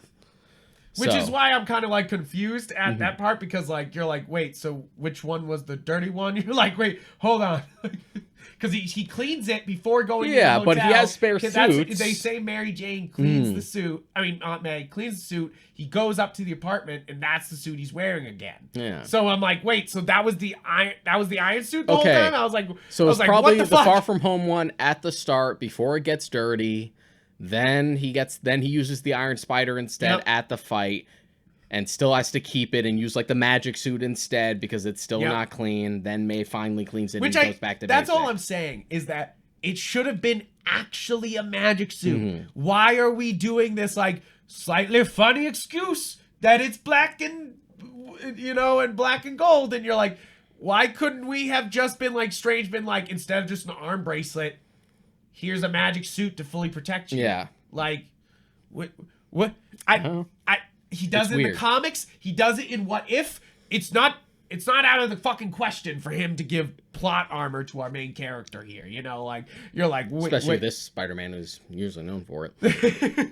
But I do kind of like that he's like depowered during those sequences with Sandman and Electro. So it's kind of like, it's a trade-off where you're like, this doesn't make any goddamn sense, but I'm for it. Yeah. Like, you're just like, okay, whatever. It's funny, but it's interesting that machine from From Home is just now just like a straight-up replicator. Yeah, you're like, Shay, what? Okay. I thought it was just sort of like a design spec thing, like a 3D printer. It can make like threads and stuff like that, specifically sort of made for Peter because it had all the different like Spider-Man suits on it. But I guess it can just kind of make anything. It basically could solve world hunger, but we don't use it for that. Don't worry. We could Star Trek the entire world, but we're not going to do that. So we cure Doc Ock, then we get to like the Aunt May and Goblin stuff. Yes, because and I love it because you see Goblin working by himself, and you're kind of like, I know that ain't a cure. That's more Goblin formula. You're like, oh shit. You're like, because it's fully green, and you're like, that's the stuff he shoots himself with in the first movie. That's not a cure. And I love the spider sense scene here because I think we haven't said yet. They do the spider sense in the first two movies. They also like wink at it. But they call it tingling. They call it the Peter Tingle in the second one. It's only present a little bit in Homecoming, but it's like subtle. Civil War does the same thing. Civil War does it. Yeah. They never address it until Far From Home. And I think that No Way Home finally like gives you a good spider sense scene, and they explain it. The villains explain it to him, which is funny. I think that you're like he hasn't heard it from anybody else, but this villains are like, your spider sense. I like the like contra zoom thing that they do with it, and the noise is pretty good. It's the personal rig. That's the best part about it. You're right. It's literally like from Children of Men or from many other movies, but it's an action movie almost trope at this point to put the do the personal rig where it's a camera on a rig attached to the body, and then they can just run and it looks like they're running. You know? Like it's right in front of their face. And like an interesting noise that's like it conveys a point, but it's also not like in your face like the Raimi one is. The fucking you're like, what? Huh? But I do love that because it adds like how bad this situation's about to go. Yeah, because you get a little bit before. He's just like, okay, I'm sensing something, but the fact that like it sticks with him for so long is just like something huge is about to happen. Something really bad. And that's something that I felt was right out of the comics, because whenever he gets like that bad of a tingle, it's something like catastrophic, you know, like it's something like universe ending or something like that, and it's always like, what, Peter, what is it? And then like Thanos through a wall, you know, like you're just like, oh shit. Even with Infinity War, just like him being on the bus and like his hair standing up, and you're like, what the fuck's going on? I did love that. I was like, ooh, there you go. Yeah, that's another cool subtle way to convey the spider sense. And I'm just glad we were finally like, spider sense, you know, like we were like, thank you. You're just like, thank God somebody said something to him. Jesus Christ.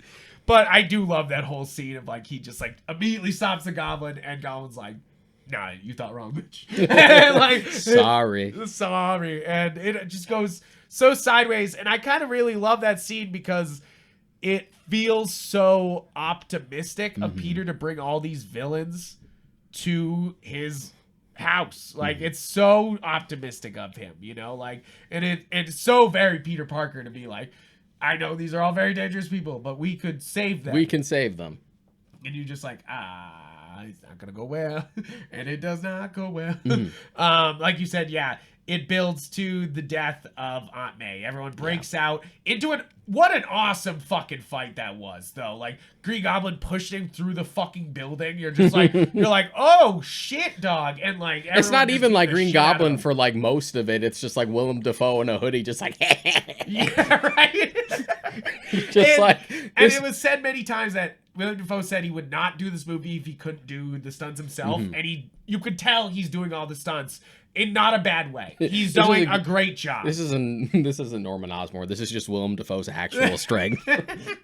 He fucking tears that place apart. Like, you're like, you're like, oh, everyone else is obviously the more powerful villain because they got all those things, and you're like, no, but you forget Goblin's the worst. Yeah, but you forget that like Goblin actually has like super strength. Yeah, and you're like, oh shit, like and I love how hard. My favorite scenes in this entire movie is Peter on top of him doing the attack from Spider-Man PS5, the bop to the face, but Willem Dafoe's just laughing at him as he's punching him, and it's literally a Joker moment. Yeah, and it's so fucking good. It made me like smile ear to ear when that scene happened. I was like, first off, a PS5 reference and this amazing scene, you know, like you're just like incredible. I love this, you know, like what was your reaction when May got fucking hit with the glider? Because I was like, yeah, I was like, oh, oh, he's got to be taken down by Green Goblin. It's just the way, like. Yeah,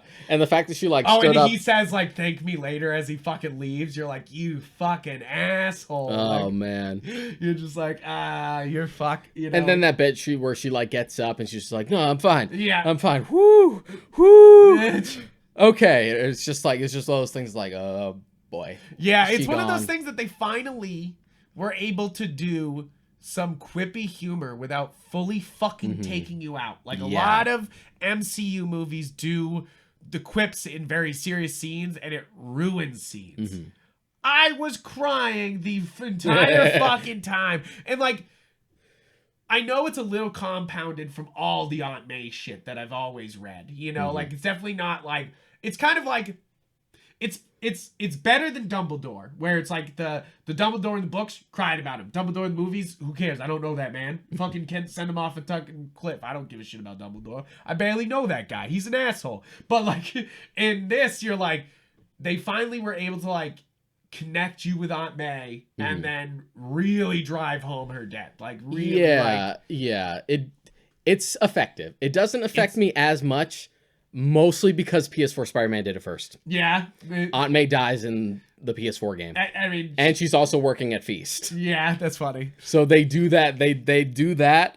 And it's also one of those things where, like, Aunt May doesn't know. But then on her deathbed, when she's saying like her final words, she says, "I've known for years, and I've been so proud of you." Yeah, that's nice. So like that, you're like, ah. And also, unlike No Way Home, you can actually find Uncle Ben's grave, and if you go there like post Endgame, you see Aunt May's grave next to him. Oh, it's not even something to draw attention to. Like you can just go there in game. Oh, that's cool. Yeah, that's nice.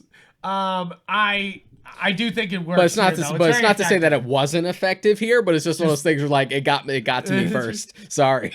I do think they do a great job here. I think that they really connect it. I do kind of chuckle at the like. I do think they did a great job of the great power comes great responsibility with Aunt May. I think that worked out so fucking well. I think it made me cry. Yeah. I was like, you did a great job of tying it in, you know? Yeah, and it's also better than like the weird sidestep they tried to do with TASM 1, where you're just like, you can say it. It's just fine. Say it. It's all right. But I did kind of laugh that like the thing that like snaps Peter into the like realizing that it's important to the other two Spider-Man is that with great power comes great responsibility, and I immediately was like, Martha? Like, Martha? How do you know the name? Like, why did you say that phrase? Yeah, it was literally, I was like, this is the same fucking scene. This is the same fucking scene, just saying great power, great responsibility, instead of having the same name mothers. Yeah. Like, but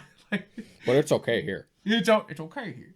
But, it's funny because I do think it's handled better than Martha, obviously, because with great power and great responsibility is worked into the script well. Yeah. It's built into the Spider-Man mythos, so it really works better than the Martha because you know Martha's the name, but it's so like... Yeah, it's so like inside joke comic booky, and it's just one of those things where like, I get what the intent was with the Martha thing. Yeah. We had said this even as early as when we had first seen it. We are the same. We have the same mother, you know. It's just like our mother's name is the same. He has a mother just like I did. He's more human than I would have expected, etc. Like, it's all there, but there are like pieces that you could have used to like sell that. Yeah, build to that and actually like, really it's like you have the first step and you have the payoff, but you needed something in the middle. Because the Martha scene in there, is basically the reason why we killed the Waynes again at the beginning of BVS, was to establish that. Martha's there, you know, like they're like, hey. And that's like what Thomas says as he's dying. He goes, Martha. Yeah. So like you have that and you have the payoff. You just needed one little nugget. Yeah, something at the center. Something else. Something in the center. And I think that's why it works here, is that it's built up already. We already talked about responsibility. Peter's saying, it's not my responsibility. Yeah. This isn't my problem. You know, which is very classic Spider-Man. He's like, this isn't my fucking shit. Yeah, and it helps that we already have the other movies there. Yes. So. And I do think that, yeah, I think that's why it all works. It has so many ingredients that work well. Now, I do love that as much as I do kind of like, Ned, what the fuck are you? You weird fucking... Not Genki. Faux Genki. Great value Genki. I do love that he gets Dr. Strange's portals here. I think portal ring. It's pretty funny. It's like... It's just so funny because like Strange like fucking trained for months just to do that one spell. And I guess Ned is just a prodigy who could just do it. Yeah, but he didn't do it perfectly every time. That's true. That's obviously the joke, you know? Yeah, he was like he was like doing it wrong, but also right, and also couldn't close it properly. Yeah, I do love that that's the way we bring in Spider-Man, that like they're already on the planet, so it's already like it's just about getting them, you know, like you know, to them, you know, like, and you're like, cool, this makes sense, you know, like boy, did my fucking audience go nuts as soon as like the portal opened and you got like a good look at the suit. I'm like, that's not Tom Holland. I know. Suit. It was one of those things that the minute he turned around and like pointed at himself, I was like, Andrew Garfield. Yeah, I was like, that and like the eyes, because I know those eyes on that suit. That's my favorite of the movie suits. And I was just like, there's Garfield. There he was. There he is. It's guys. So it's just like, I cheers. I loved Andrew Garfield. I already loved Andrew Garfield, but how fucking good is he? Cheers when he came through, and of course, a fucking riot when he took the mask off. You're right. Yeah, everyone was just like losing it. Because like, you could just have his voice, but to like fully have him there. It's like the denial thing with the Mandalorian. It's just like, is it Luke? Is it Luke? It's like, yeah, it's obviously Luke. That's his lightsaber. That's his lightsaber. But is it Luke though? It's like that subconscious denial. It's just like, I can't fully believe it until I see his face. Until I see his goddamn face. I love the whole interaction with MJ and him, and like him being like, they're like, show us your Spider-Man. Like, and they're like climbing the wall, and they're like, no. Like, I love that. Like, I felt like that was so good. It's like, I'm not a performing monkey. What are you doing? It kind of shows how good, it's kind of silly, how good Andrew Garfield as Amazing Spider-Man would have been under this MCU like banner. Yeah. And that's what's so great about this movie, is that we get like a new writing on our favorite Spider-Man. You know, like his accent's a little different, because he's not really doing like the sort of like New York thing, which was like a little bit in one, more so in one. It's a little toned down in two. Here, his American accent sounds more like it did on Tick Tick Boom. Yes, I was gonna say this is very Tick Tick. Yeah, like this is very like I'm gonna do this New York accent again, you know, like, and I'm okay with it. Yeah, I'm okay with it. And the joy, the absolute joy Andrew Garfield brings to the role is amazing. It was just so great to see him again. It's so good, and he's so good in the role.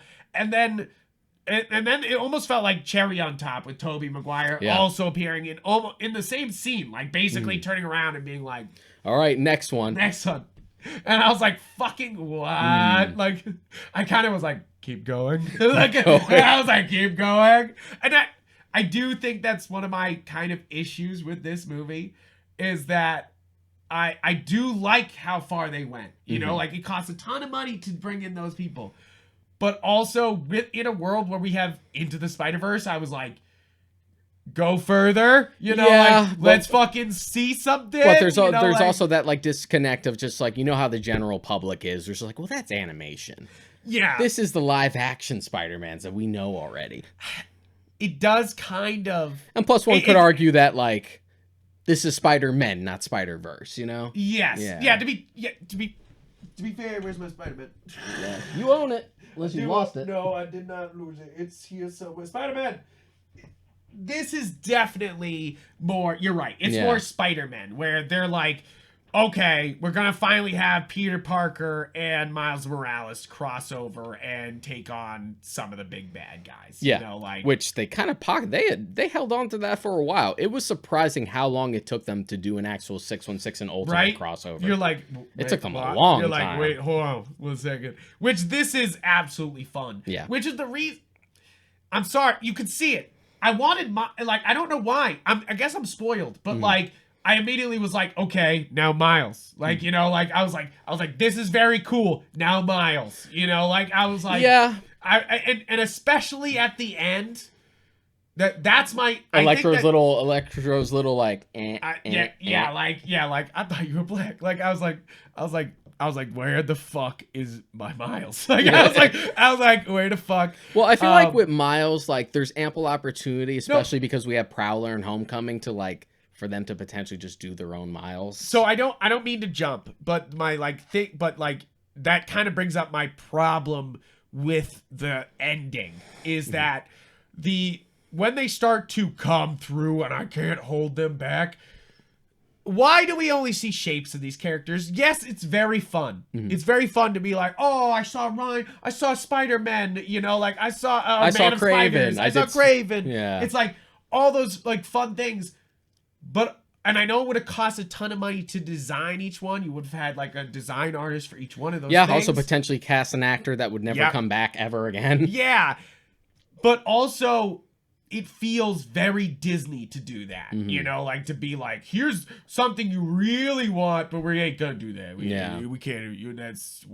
That's crazy. You know, it doesn't bother me too much. It did to me because it felt like we're doing everything here. You know, like that's the thing. We finally were just opening everything up.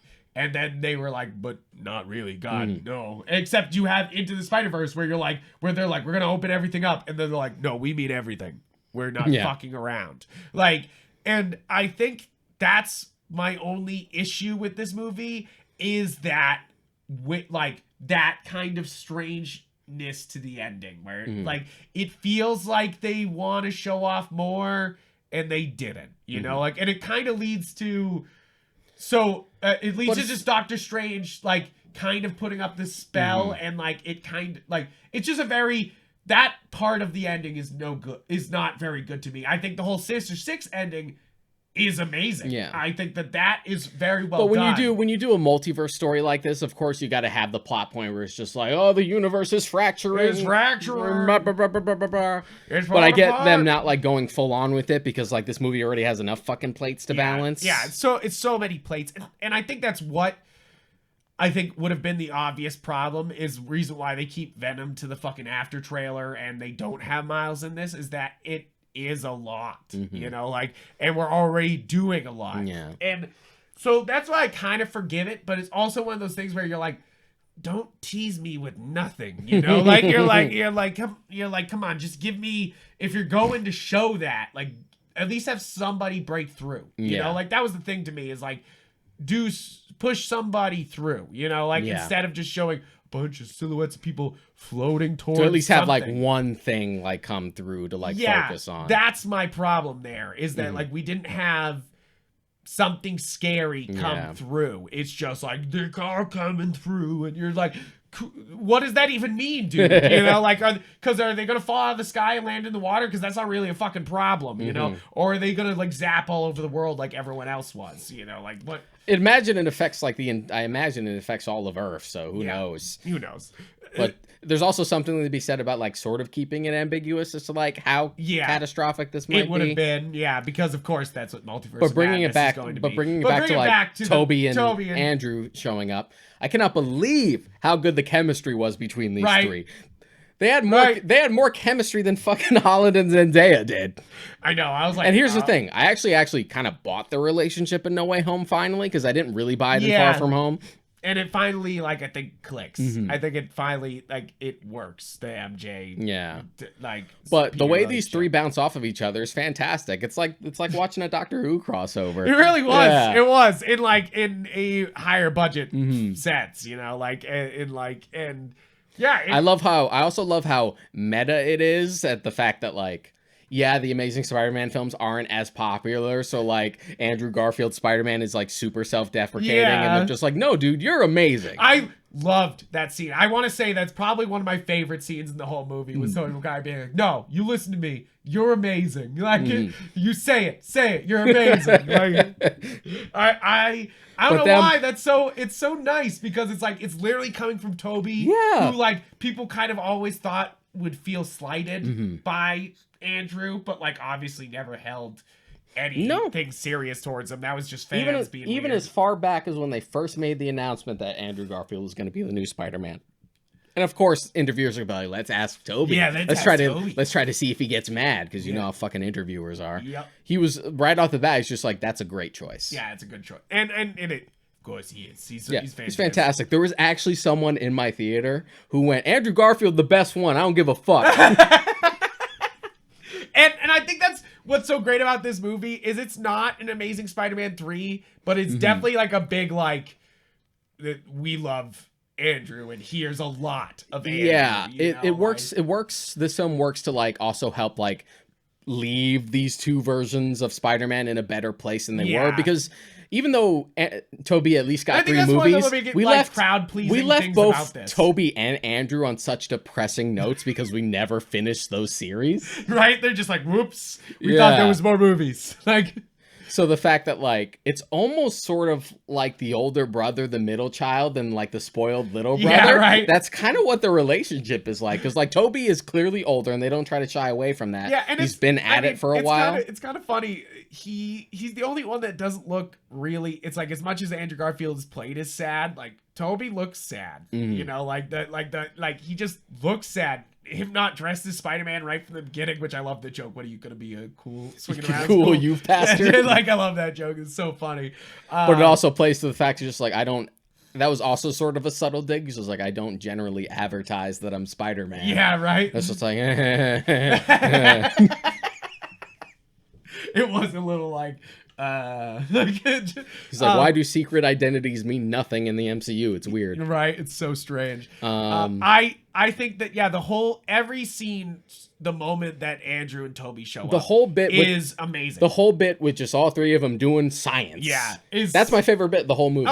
Oh yeah, absolutely. They're not even in costume. They're not even in costume. They're not swinging around. They're not fighting nobody. I love the in-jokes. I love how they. I do love the meme. They all were like, Peter, and they all point at each other. I do love that. Okay, like, Peter. That's a way to do a meme joke, because it's still funny even if you're unfamiliar with the meme. Yeah, because it's still a funny joke. Yes. You don't need to know the meme. Like, you know, that's how to do it. What are those in Black Panther? Like, first off, that meme was very dead then. That was already dead when that came out, and now that's just going to age it further and further as we get along. Further and further. But like, that's how you do it.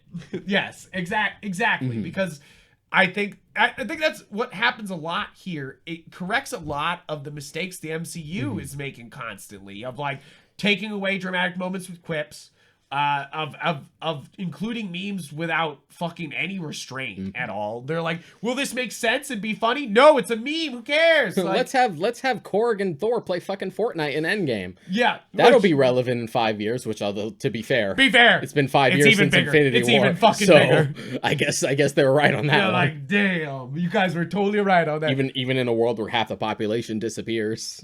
So it would have been smaller Fortnite. I guess so. Like, but yeah, just like the way their slightly different characterizations of each character like bounce off of each other, like 3 brothers. Yeah. I love the fact that fucking Andrew and Tom are freaked out that Toby's webs are organic. I love that. Love They're that. like, whoa, that comes out of you? Like, that was such a good scene, them questioning it. They're like, does it come out of anywhere else? There's so many things that like really could have came across as fan service, but really worked to like bring him all closer. One of my biggest worries is that this would just lean entirely on fan service. And to be fair, a lot of it would feel like a Scooby-Doo crossover episode. Yeah. Which is like what I think a lot of the MCU sometimes feels like when it's crossing over. Is like, oh, John Cena, you're here in the Scooby-Doo episode, you know? Like, yeah, they've built a whole brand on that. That's true. And to be fair, a lot of No Way Home is predicated on nostalgia, even if it does utilize it pretty well. Yes. Yeah, in a way that like Spider-Verse just doesn't have to. Yeah, like, I wonder how somebody who like didn't see. I don't know how you would, but if you didn't see any Spider-Man movies and you went and watched this, you know, like I don't know how you would. I don't know how this would fly. Yeah, it would be wild. For sure, because you'd just be like, wait, what? Yeah. So I'm not saying you have to see fucking 9 movies. You would have to see a lot of movies to like fully get this. But like that's not really what happened. Another meme / callback that I'll give them it, but they were kind of pushing it was, I'm something of a scientist myself. I'm like, no, that was a great callback to the line. That meme that's was not just even like a meme. That's a line it's from both. the movie. It's both. It's both. But it's like iconic. No one gave a shit about that line before the meme. It was just a line. No, come on. It was that just line's a line. Wicked funny. No matter what. Just a line before it it's became so a meme. weird. Willem Dafoe says that's so I'm something weird. of a scientist myself. It's just casual I've always conversation. thought that was a wicked funny line delivery. Even the first times I watched that movie, way before there was a meme of it, I always thought that line delivery was wild. Like, because it's just so like joyful. But here's the thing: if the meme like, didn't exist, I don't think that line would be there. Really? You think because it's such a callback to the original, like, I think it works. I don't think it would have been there if it wasn't meme to shit. I think it actually works really well because it's like I said you'll get one because it's in that scene he's manipulating Peter and Harry, and in this scene he's manipulating Peter. My thing is just like I said, you can keep that one, but don't push it. Don't push it. But don't push it. Don't keep going. But I still don't think it would be in there if it wasn't memed as hell. I do. But like the point thing was subtle and it worked on 2 levels. So you're like. I'll give one of the funniest jokes in the entire movie, which was like very cartoonish but wicked funny, was Lizard talking to Electro, and he's like, I could give you a makeover, and he's like, you're gonna turn me into a lizard? He's like, yeah. I was losing it at that. Yeah, I love poking fun at like the silliness of like different origins of Spider-Man villains because they are silly, just and like that's always been funny. It's like, I want to turn you into a lizard. I was just like, he fell into a vat of electric eels. Just like, yeah, that'll do it. And I'll do it. And I love him being like, gotta watch where you fall. You're like, because Sandman also fell in a thing and became Sandman. You're like, why is this so close? Yeah, it's so weird. So very strange. But like them bouncing off each other, all the in-jokes and stuff already works. I'm like, that's my favorite bit. And they're not even in like costume doing cool Spidey shit. Yeah, right. And then you get to the cool Spidey shit and you have a great climax. And this is, I will say, this is one of my favorite action set pieces in the MCU. I know that the fight through on Winter Soldier on the helicarrier and in the streets is some of my favorites. Yeah, I love that too. I love those scenes. And I mean, pretty much all the action scenes in Winter Soldier, I'm like, you the best. You the best. And I think that that's what's crazy about these scenes is that they rival that. This could have, like straight up showing great Spider-Man action. This could have very easily been silly because not only is it like, oh, we're fighting by the Statue of Liberty. Yeah. Just like, what is this, 2000? We already did this with the first X-Men movie. I didn't know we were in but the first X-Men movie. It is kind of cool that they've altered the Statue of Liberty post like Snap and stuff to give like the shield. That's kind of a cool touch, so it makes sense. And they're trying to give it like the original bronze color too. Yeah, that the Statue of Liberty used to have. I was That's kind of cool. But then on top of that, it's also like them fighting on a bunch of scaffolding, which we kind of already did with Spider-Man 3. Yeah. So you're like, okay, this could feel kind of lame, where it's just like, we just kind of need a set that's also away from people so people don't complain about collateral damage and stuff. But then they just blow this fucking thing apart. They like literally like, scaffolding. What scaffolding? Like, exactly. It's just like, blah, blah. Like, it blows apart. I love the little touches. Like, they don't know how to fucking work as a team at first. And it's just like, okay, but I do. Being like, I have the most experience working as a team. I'm in the Avengers. That's great. What is that? I was losing it over that. That's the thing is like I think that this movie's very joyful in a way that like it doesn't, even when it gets very serious and you are crying because of Aunt May's death, it's like afterward it's able to fill that joy, like and really get to it. Of course, I had to joke about Tobey Maguire's back. Right, like back hurts, and then the whole scene of him cracking his back was actually really cute, like really funny. You're like, what? Because you both have like the same level of strength. Like you probably be the only type of person who could actually crack his back. You're just like, what? In fact, it's just like, oh yeah, I have a whole middle back thing too. I thought that there's something amazing about the all the cures going around too. It really it plays so well to Spider-Man. Yeah, and it doesn't like actively really contradict the films too much in the sense that like the fact that Andrew's just like, oh, I'll just work on the lizard cure because I've done it already. I love that where they're like looking at him like he's making it up. He's like, what? It's no big deal. So I've done it already. I've already done it. Then he walks off and he doesn't know what he's doing, and he's like, I was like, perfect. It's like it's older Andrew, but it's still Peter, you know, like it's. And just seeing like where they are at this point in their lives, like the fact that like, yeah, Peter, I guess in the Raimi films is still with MJ, but you know, post Spider-Man 3, and I'm sure a bunch of other like miscellaneous adventures that we haven't seen, you know, just like in true Spider-Man fashion, it's complicated. It's complicated. And the fact that like Andrew's version is still like not really over Gwen's death. Yeah. And the fact that he talked about did you cry though at Andrew Garfield like holding MJ and just like crying over holding? I didn't, but I was like literally I started bawling again. I was like, I'm fine from Aunt May. And then I was like, damn it, Andrew, you're so damn good at this. Like I was like, fuck, he like literally pulled on my heartstrings. And then you didn't even have to say anything. There was no like. That was the best part, is visual storytelling. Yeah. You know where you also get it? The moment where Peter's about to kill Goblin and Andrew catches the glider, and they don't fucking say a word to each other. Right? They don't say anything like, I'll stop him or something like that. They just do it. And you're like... Or just like, Peter, you don't want to go down this road, blah, blah, blah, blah. They just look at each other. You're like, I love this. I love this. No cheese, no quip, no nothing. And it had to be Toby to stop him. Right. It had to be Toby to be the one to stop him. Right. Yeah. So good. Oh my God. Just like, they got it. Just like, yeah, this movie's not perfect. Would I argue that Spider-Verse is probably better? Probably. But they get so much right. Yeah, here. They understood the assignment. Yes. Finally. Finally. Third time's the charm, I guess. I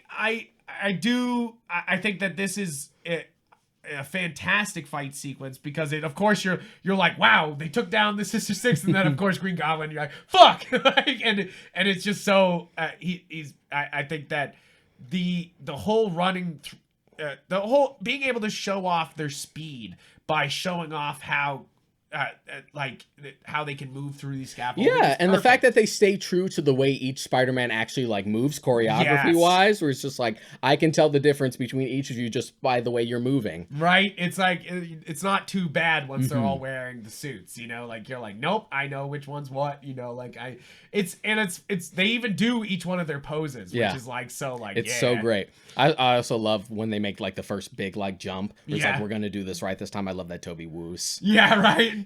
He's like, oh, he wooed. He wooed. He did it. I also really loved him shitting on Andrew Garfield shitting on Rhino. Him being like, I just had a Russian guy. I'm lame. I have a Russian guy. Who... I fought an alien made of black goo once. Just like, I fought an alien too. Actually, in space, he was purple. It's like, I don't want to fight an alien.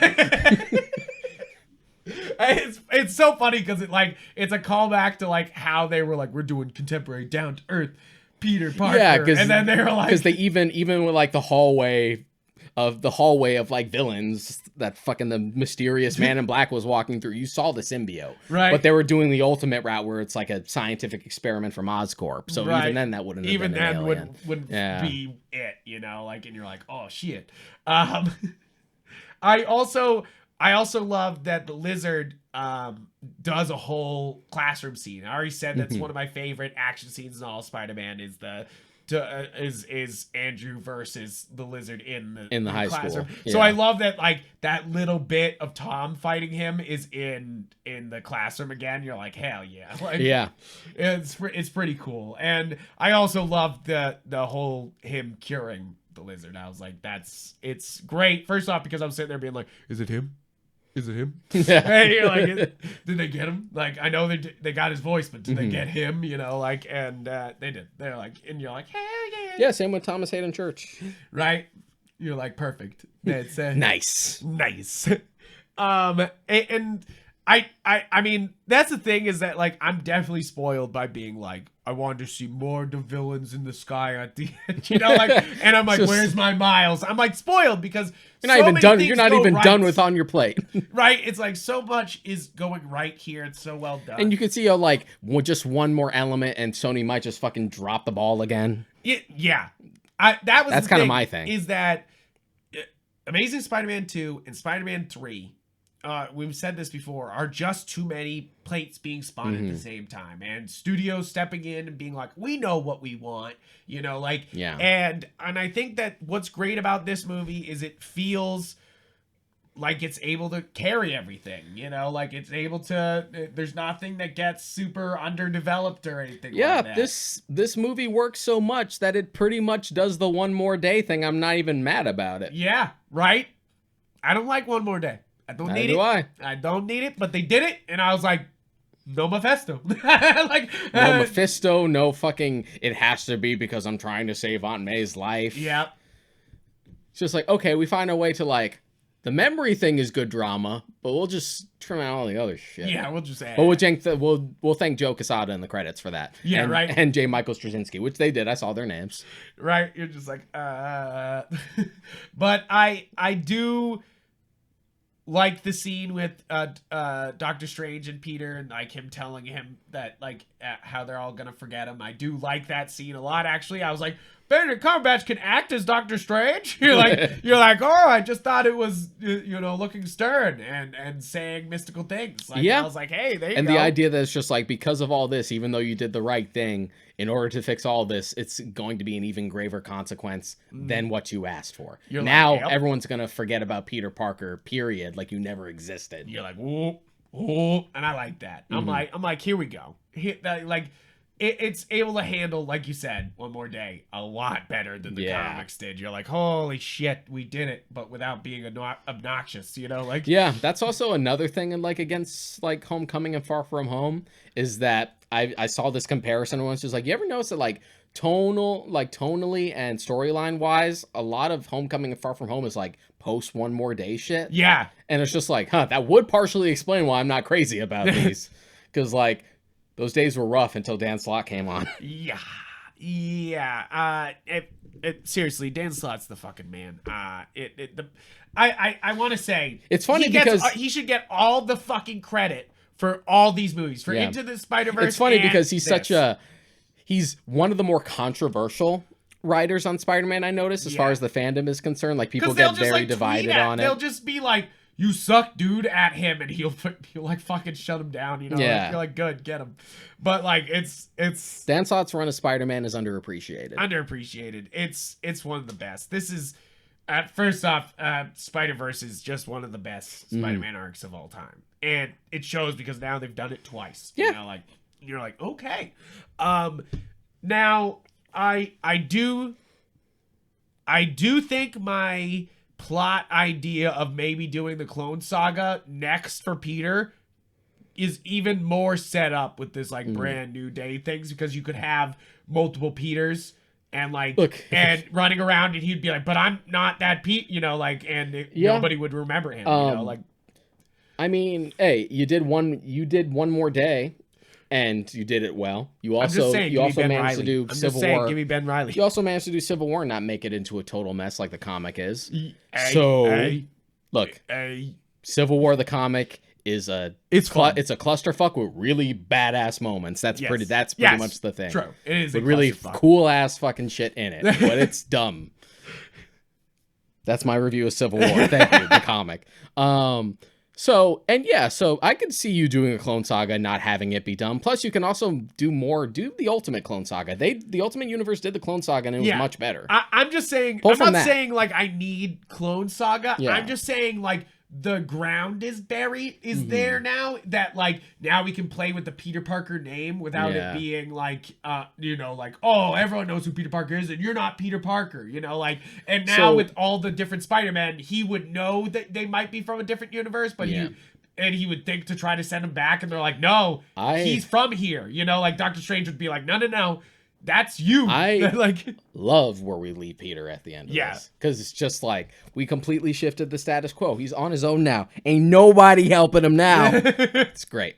Love to see it. It is good because it's sad, and I do feel bad for him. The fact that, like, it doesn't seem like he's going to MIT. The fact that he's working on his GED now because he wouldn't really be in school because no one knows he exists. Yeah, right. He's got to finish up his schooling. You're like, so you're like, oh, but this is what I wanted. I do agree. It sounds sadistic, but Spider-Man is supposed to suffer. You know, like it sounds fucked up, but you're like, that's the drama. You know, like that. And this whole retcon also works as an easy out for Sony. Yes. To be fair. Yes. For them not to have to include MCU shit. Yes, it very much is because now they can just kind of like throw Peter into anything and do what they want. It also is good for future MCU movies because you can basically reintroduce Spider-Man again, you know, if you want, because nobody will remember him. You know, like it's like it could work. You know, I worry about lesser people handling this. I think John Watts and the script writers and everyone working on this did such a great job. I'm worried what they'll do with the remnants of this. I do like where it's left off. I do like what we're doing. I do worry somebody with some bad ideas might take this in another direction. You know, like, but I do like the ending here. I think it's very dramatic. It's big. It's a big status quo. It puts us wherever we want, you know, like, and I think it's a kind of a fitting ending, you know, like that everyone just kind of disappears. Everyone disappears, and even MJ and Ned don't know who Peter is, and the fact that's like, again, showing, not telling. Yeah. You get that bit with a Band-Aid, and all you have to do is see the look on Holland's face. Just to be like, she's safer without me. Yep. Okay, I'm not going to say anything. Yep. Like, we didn't even have to have the voiceover from Tobey Maguire doing like the whole voiceover. Like, this is my curse. This is my curse. It's I'm like Spider-Man. Exactly. We didn't have to do that drama. We could just like see it, you know, like, and you're like, oh, visual storytelling, amazing. Yeah, I love it. Thank you for bringing me to another movie. You know, like it's just like you're like, okay. But yeah, just like we're so low stakes now. So I guess that's more or less the end of the movie. You want to talk the post-credit stuff? Yes. We can bounce back if we have to. I do want to bring up that that I do love them fucking up on the scene where they're like fucking up because like they get the web to the face and like drag him down. Like I do love that like little bit. And I do think that like once they finally work together, we get web balls. We get like so many fun little things, you know. Yeah, the bit where they like tether themselves to each other to spin in the air and send one or the other flying. I love team attack shit like that. Right? You're shake like, and bake, as anti-fanboy would call them. Right, shake and bake. It really is the big old shake and bake there. You're just like, fuck. I do love the many I think there's Tom Holland's already said it. He was playing the Spider-Man PS4 game while he was making this movie, and you can kind of tell he was like, I'm PS4 Spider-Man, you know, like he was like constantly being like, haha, I can pose. Yeah, I can pose like him, and I don't hate it. It's one of those things where you're like, you're moving like Spider-Man better than before, you know, like even better, you know, like it's amazing. Like it's really like sunk into him, you know, like the way to move, you know, like, and I think that it's like you already said, it's amazing to see Amazing Spider-Man next to like Tobey's Spider-Man because the way Amazing moves is very bug-like, and Tobey's is so just like classic like cartoon where it's like like, and you're just like, oh, what? Like, and I like them all being together. It's just fantastic. It's great. It's fantastic. But yeah, post-credit scene. So the first one, it amused me. It's funny, I guess. It's funny. Okay, I want Venom. Here's of course, the thing. I want Venom. I haven't seen Venom or Venom Let There Be Carnage, and I kind of want to. And this sort of gave me an excuse to still not have to watch them, so that makes me happy on that perspective. Don't get me wrong, I love Tom Hardy. Why does Venom sound like the Cookie Monster? Me want cookie. You thought Lethal Protector was a shit name. You're like, huh? Okay. Yeah, he does. He sounds like Cookie Monster, no question. Yeah, it doesn't help that like Venom's gonna be in the Insomniac Spider-Man game, the Spider-Man 2. Yeah. And he's gonna be fucking voiced by Tony Todd. Yeah, you're like, it's just like, come on. Come on, guys. And I it was funny, I was watching Ape Arcade playing the first Spider-Man, the Neversoft one, and the way they voice Spider-Man is so funny, you know, like it's like Spider sense tingling. Yeah, like well, it's like Venom. They like Venom is real silly. He's silly, and he like and with him talking on camera, and he's like, it's just the way he moves around. Yeah, like, and to be fair, that like from what I've heard, those two Venom movies, especially the second one, really lean more into like Lethal Protector Venom, where he's like more of an anti-hero and like the first one is him just figuring it out. Yeah, and to be fair, guys, my review of the first Venom movie is it's a mistake, but a fun mistake where I'm like, I had a good time. I saw Venom actually as I've always wanted to see him. And Tom Hardy is, of course, great. But what the fuck was that movie? Even a train wreck is an interesting spectacle to watch. Yes, exactly. I have not watched Let There Be Carnage because I'm literally going to wait until it's free on something. Like, fuck that. I'm not watching that. Like, I'm sorry, it was a mistake the first time. You shouldn't have been like, how do we grow on our mistakes? Yeah. You know, like, and don't get me wrong, I love Tom Hardy. I love Woody Harrelson. Yeah. I think Woody Harrelson is a great fucking choice for Cletus Cassidy. I didn't want it to be here though. No. And I definitely want to see it for the fights, but it's one of those things where I'm like, I'm sure the fights are fun. I'm sure the fights are fun. You know, like that's the thing is I've always loved Carnage versus Venom. That's always been one of my favorite fights in all And I know comics. because I didn't want to watch it, I know there was a post-credit scene for the second Venom where they set this up. Yeah, where he's talking on the beach. Yeah. And it like shifts, like he's gone somewhere, like in a different universe or something. He sees Spider-Man on the TV, so you're like, oh god, I guess this counts now, doesn't it? Yeah, right? You're like, wait a minute. It's like, but yes, but actually no. Yeah. But I guess that they leave the little piece of the symbiote there as there's like, okay, maybe we'll just do our own version of the black suit storyline and like Venom, so we don't have to, so we can keep this Venom in our own thing. But it's just weird. It's just weird. Yeah. It's just weird, especially with Morbius coming up, which is obviously all the multiverses slammed together. So you're like, wait, is Morbius happening during Spider-Man No Way Home, or is this like just a slammed universe? Yeah, you know? because like what the fuck is because going on? that's like fucking Toby Spider-Man on that wall, but then fucking Adrian Toomes is here. Yep. And but then he mentions Venom, so you're like, what the fuck is this movie? But to be fair, beyond Spider-Man references, there's already a lot of what the fuck is this movie with Morbius.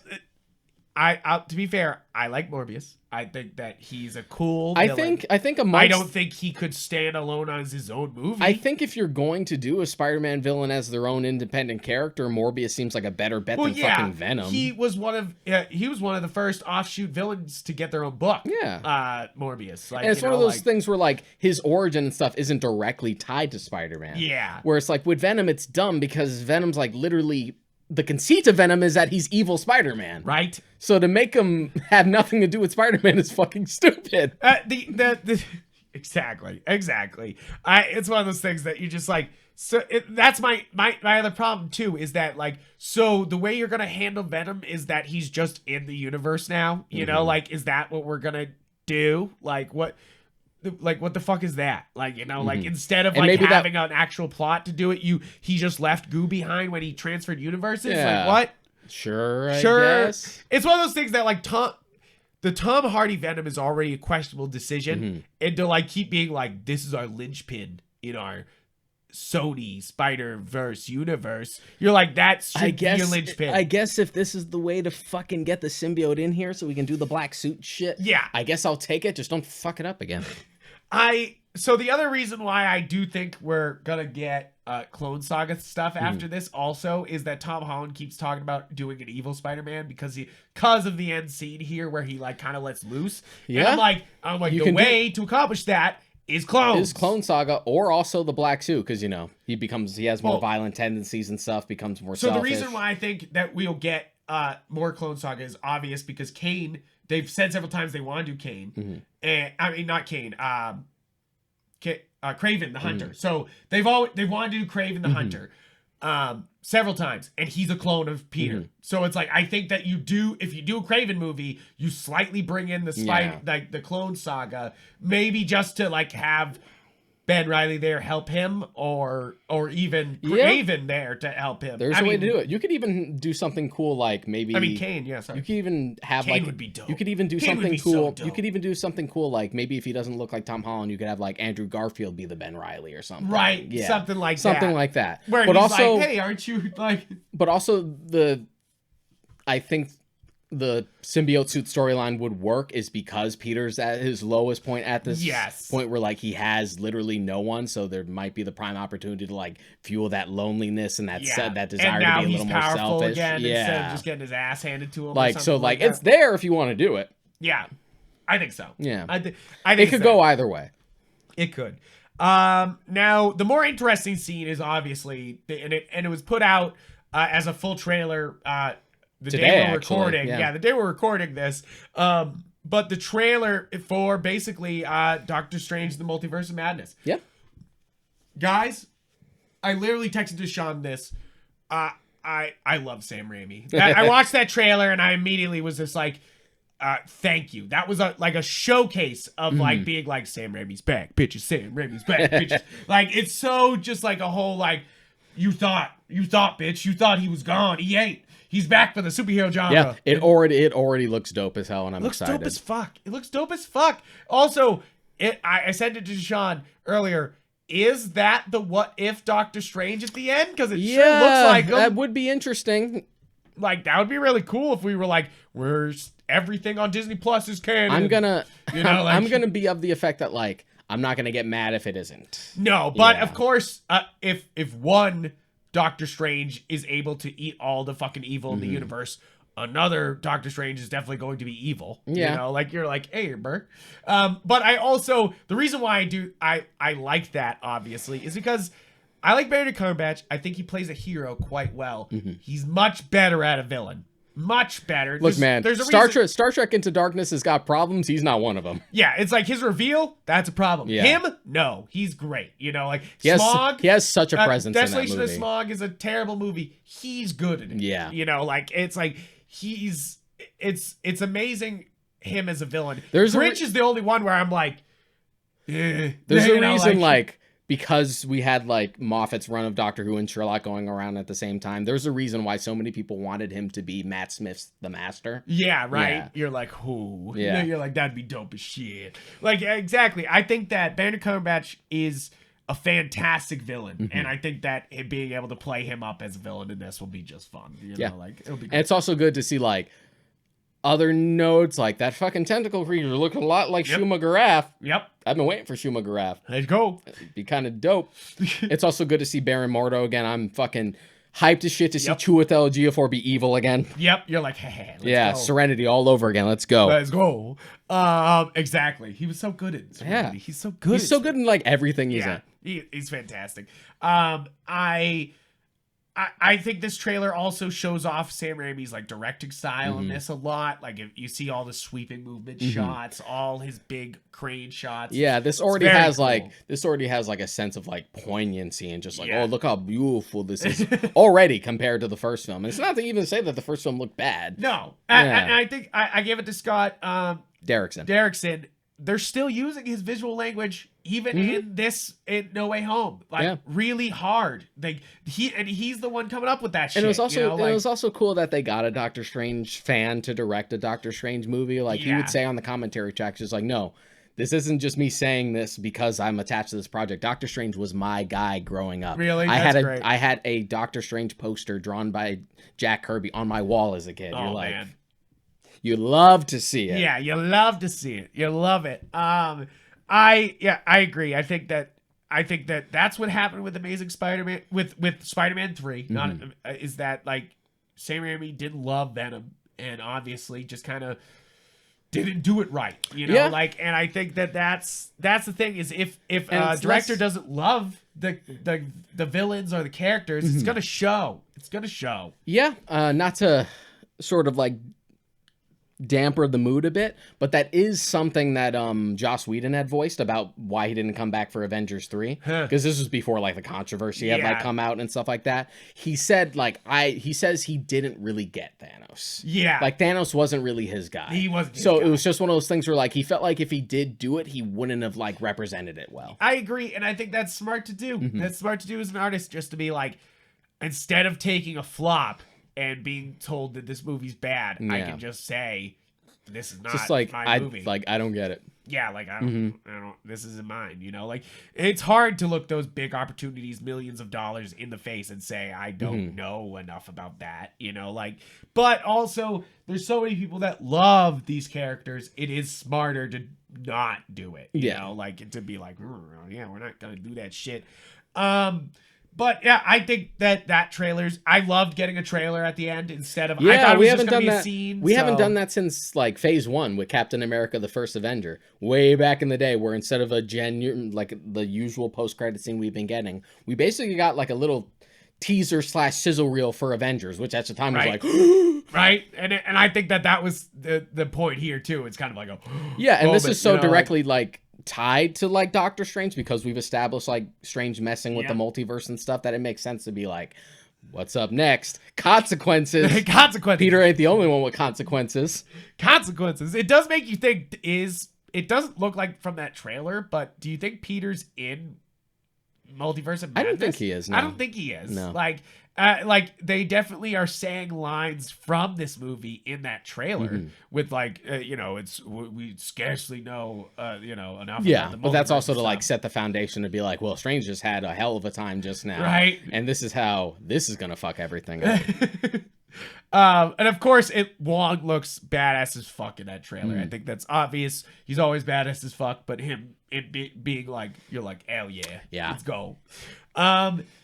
Basically, guys, I really enjoyed this movie. I think that there is some I think that maybe they could have pushed it a little further, just in a world where we have Spider-Verse, but I am, I feel a little spoiled even saying that's sort of like that spoiled mentality of just like, I mean, it was pretty damn good, but it could have been amazing. It could have been spectacular. Could have been amazing. Like the idea that you're just like, you could have gone further than bringing in Tobey Maguire and Andrew Garfield. Yeah, in a world where we grew up like with crossovers when they first started. I know, it's like it's something that we've never seen in any movie before. But I'm like, could you imagine even like asking that in Phase 1? Right, exactly. This would be an insane idea. Just to be like, I mean, this is cool, but I would rather have a Spider-Man movie with all 3 Spider-Men and Doctor Strange involved. It sounds like fan fiction. Yeah, exactly. It sounds like fan fiction.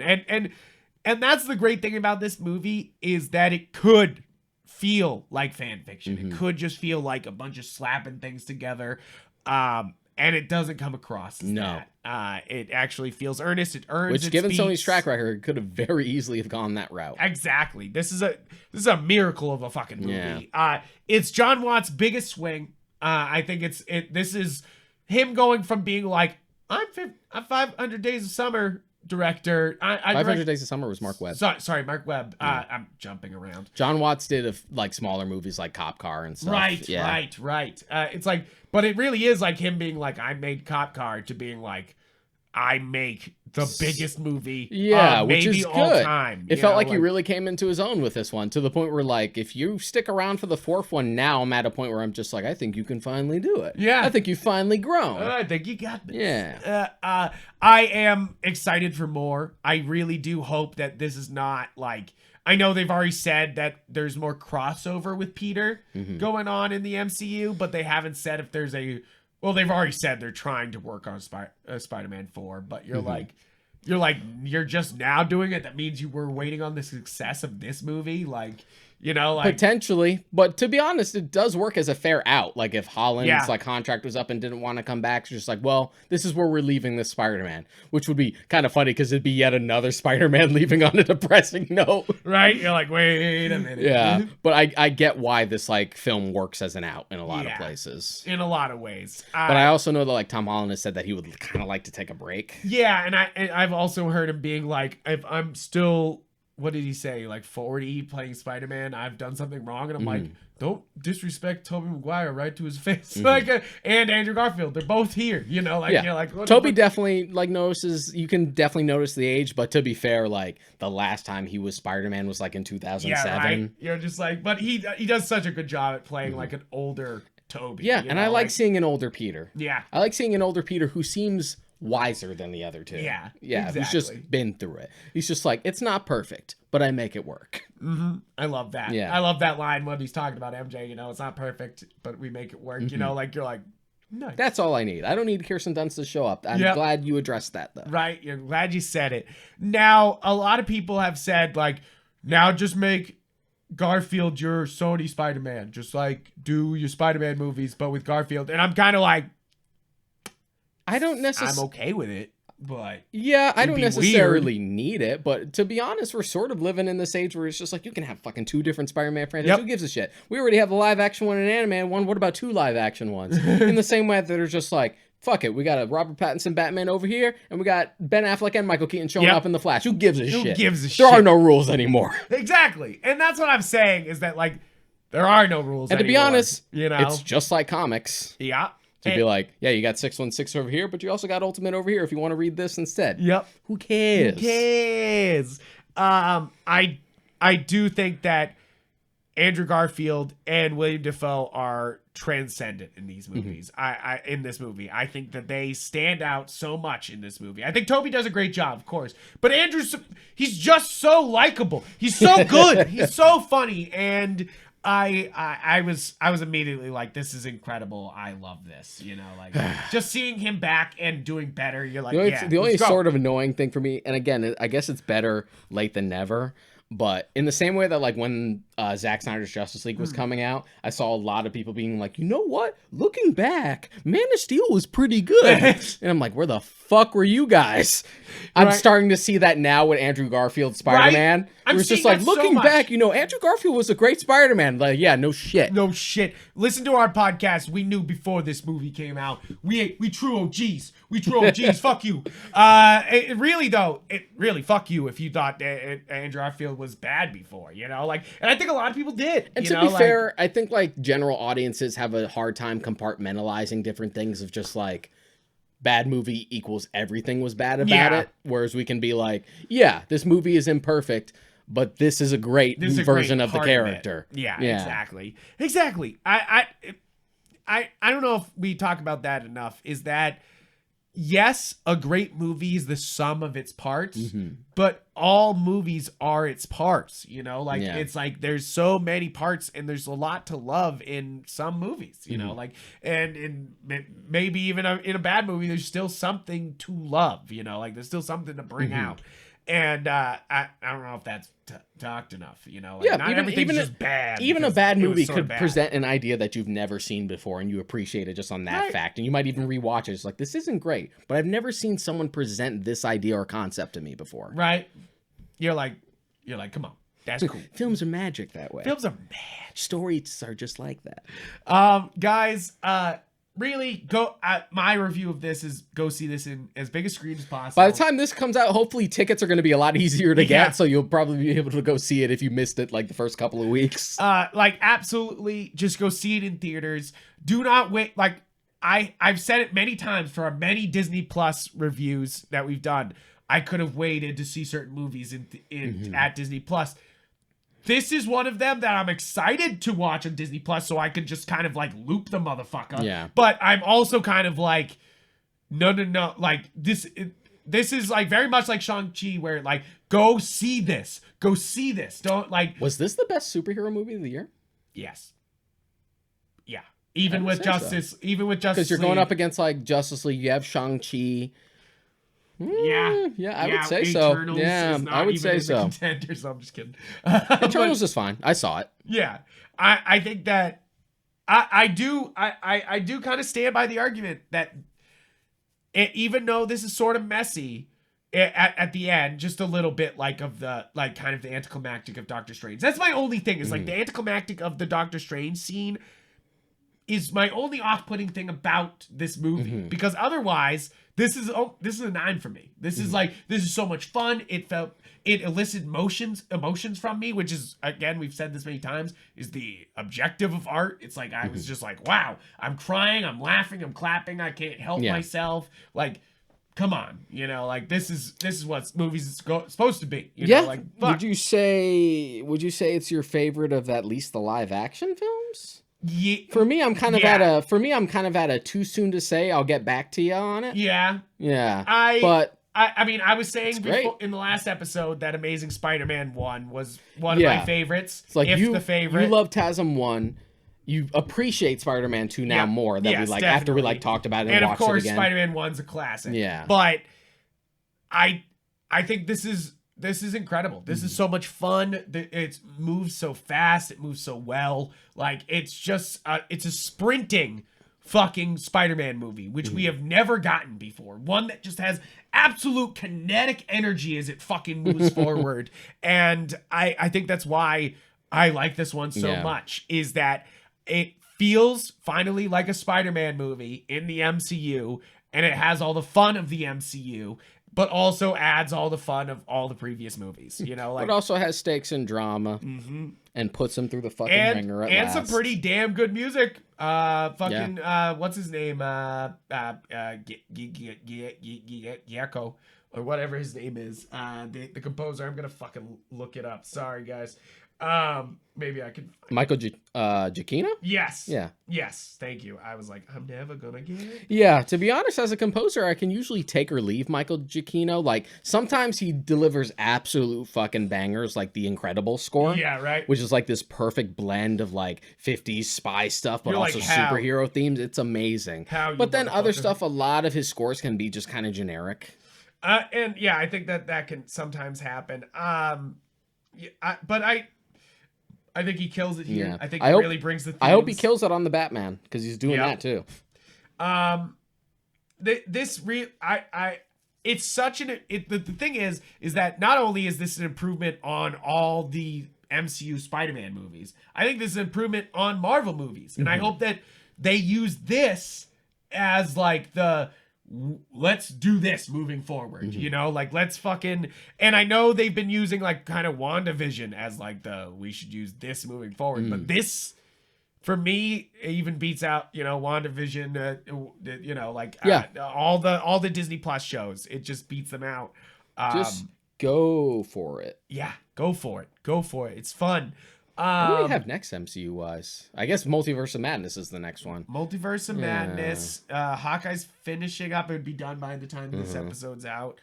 That's a good question. Because I know Thor: Love and Thunder got pushed back. Yeah. Yes, it got pushed back further. I think it's funny they got IMDb's like rated by the users. The best Spider-Man movies. I don't have the Phase 4 like list memorized like I have the others. And it's funny because Into the Spider-Verse, of course, beats them all out, which is always funny. But it's funny they put Far From Home in IMDb ratings. It's 7.4, which is above the 7.3 of the original Spider-Man movie. No. And the 7.3 of Spider-Man 2. You're like, ooh. Absolutely fucking not. Yeah, you're like, I don't know about that, guys.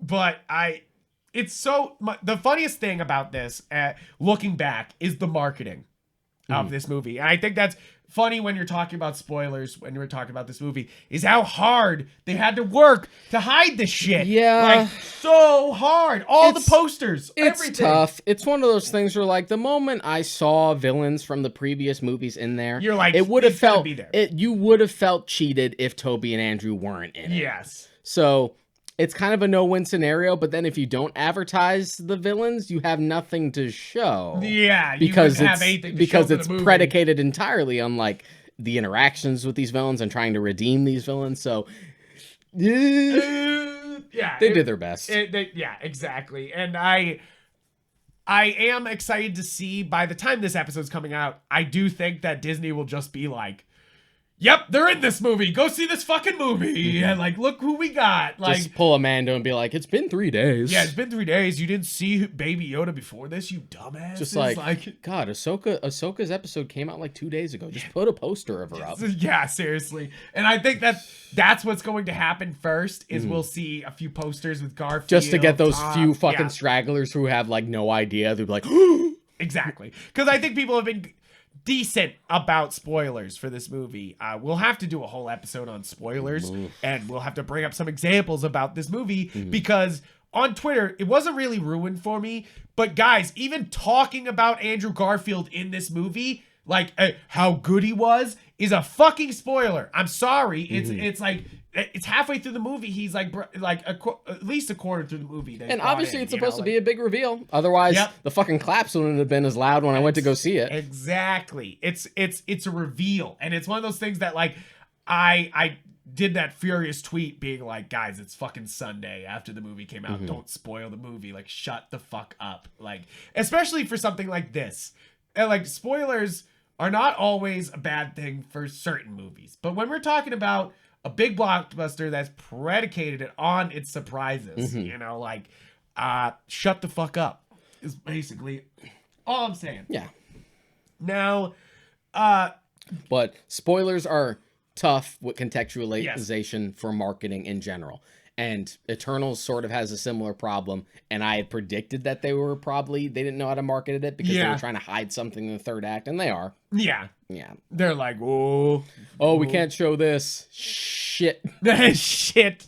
Yeah. And that's the thing here is that, like, thank God that was not the problem here, is that they didn't have to show off but we also Toby and Andrew to sell this movie. It fucking already broke records. Like, I mean, Marvel Studios pretty much has this down to a science. I actually like that if they have to, they'll just straight up fucking lie to people. I'm not even just talking about Andrew being like, I'm not in this movie, guys. I'm not in this movie. But also like, our buddy of the show, Cade, brought up like, how funny would it be if Andrew just kind of keeps denying he's not in the movie? Like literally months afterward, he's like, I'm not in No Way Home. I'm not in No Way Home. That was all CGI. They just used my likeness. I wasn't even on set.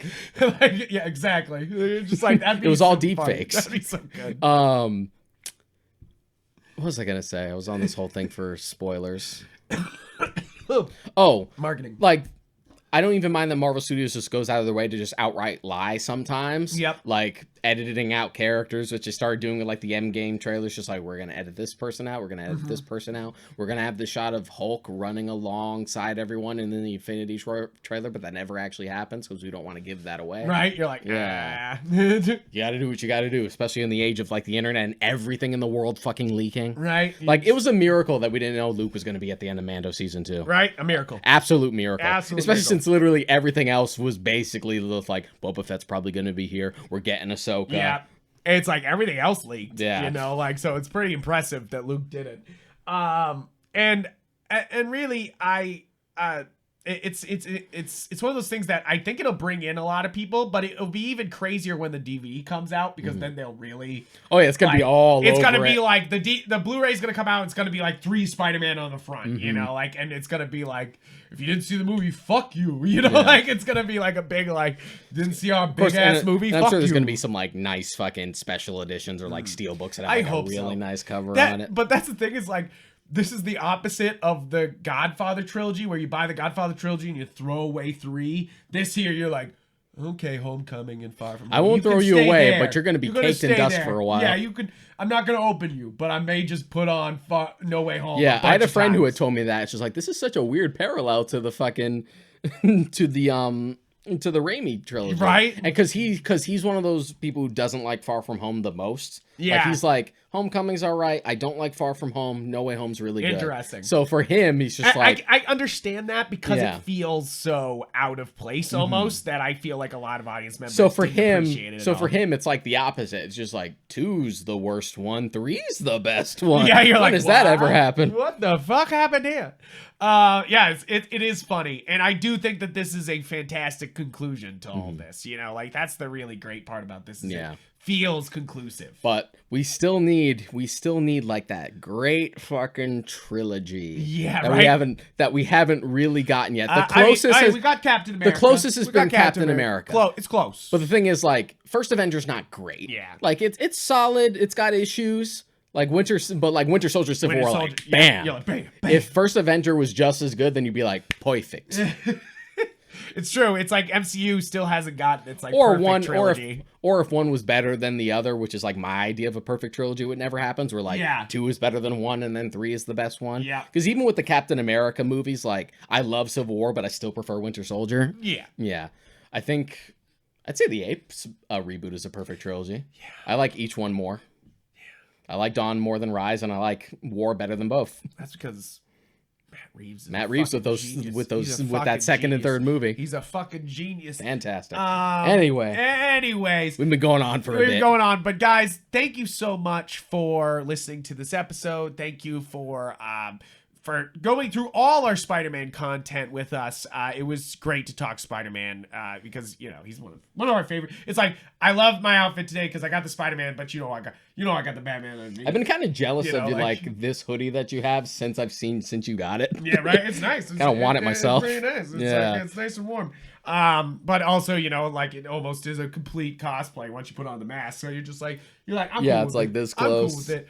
But guys, thank you for basically coming and watching the show. Thank you for everything that you guys do.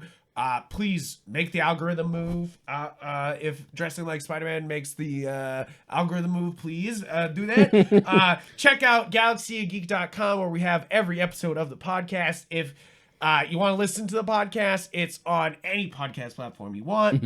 We're on YouTube where you can watch our beautiful faces and see my cool Spider-Man sweatshirt and his Spider-Man shirt. Because that is, I do love that cover. I love the it's just so good.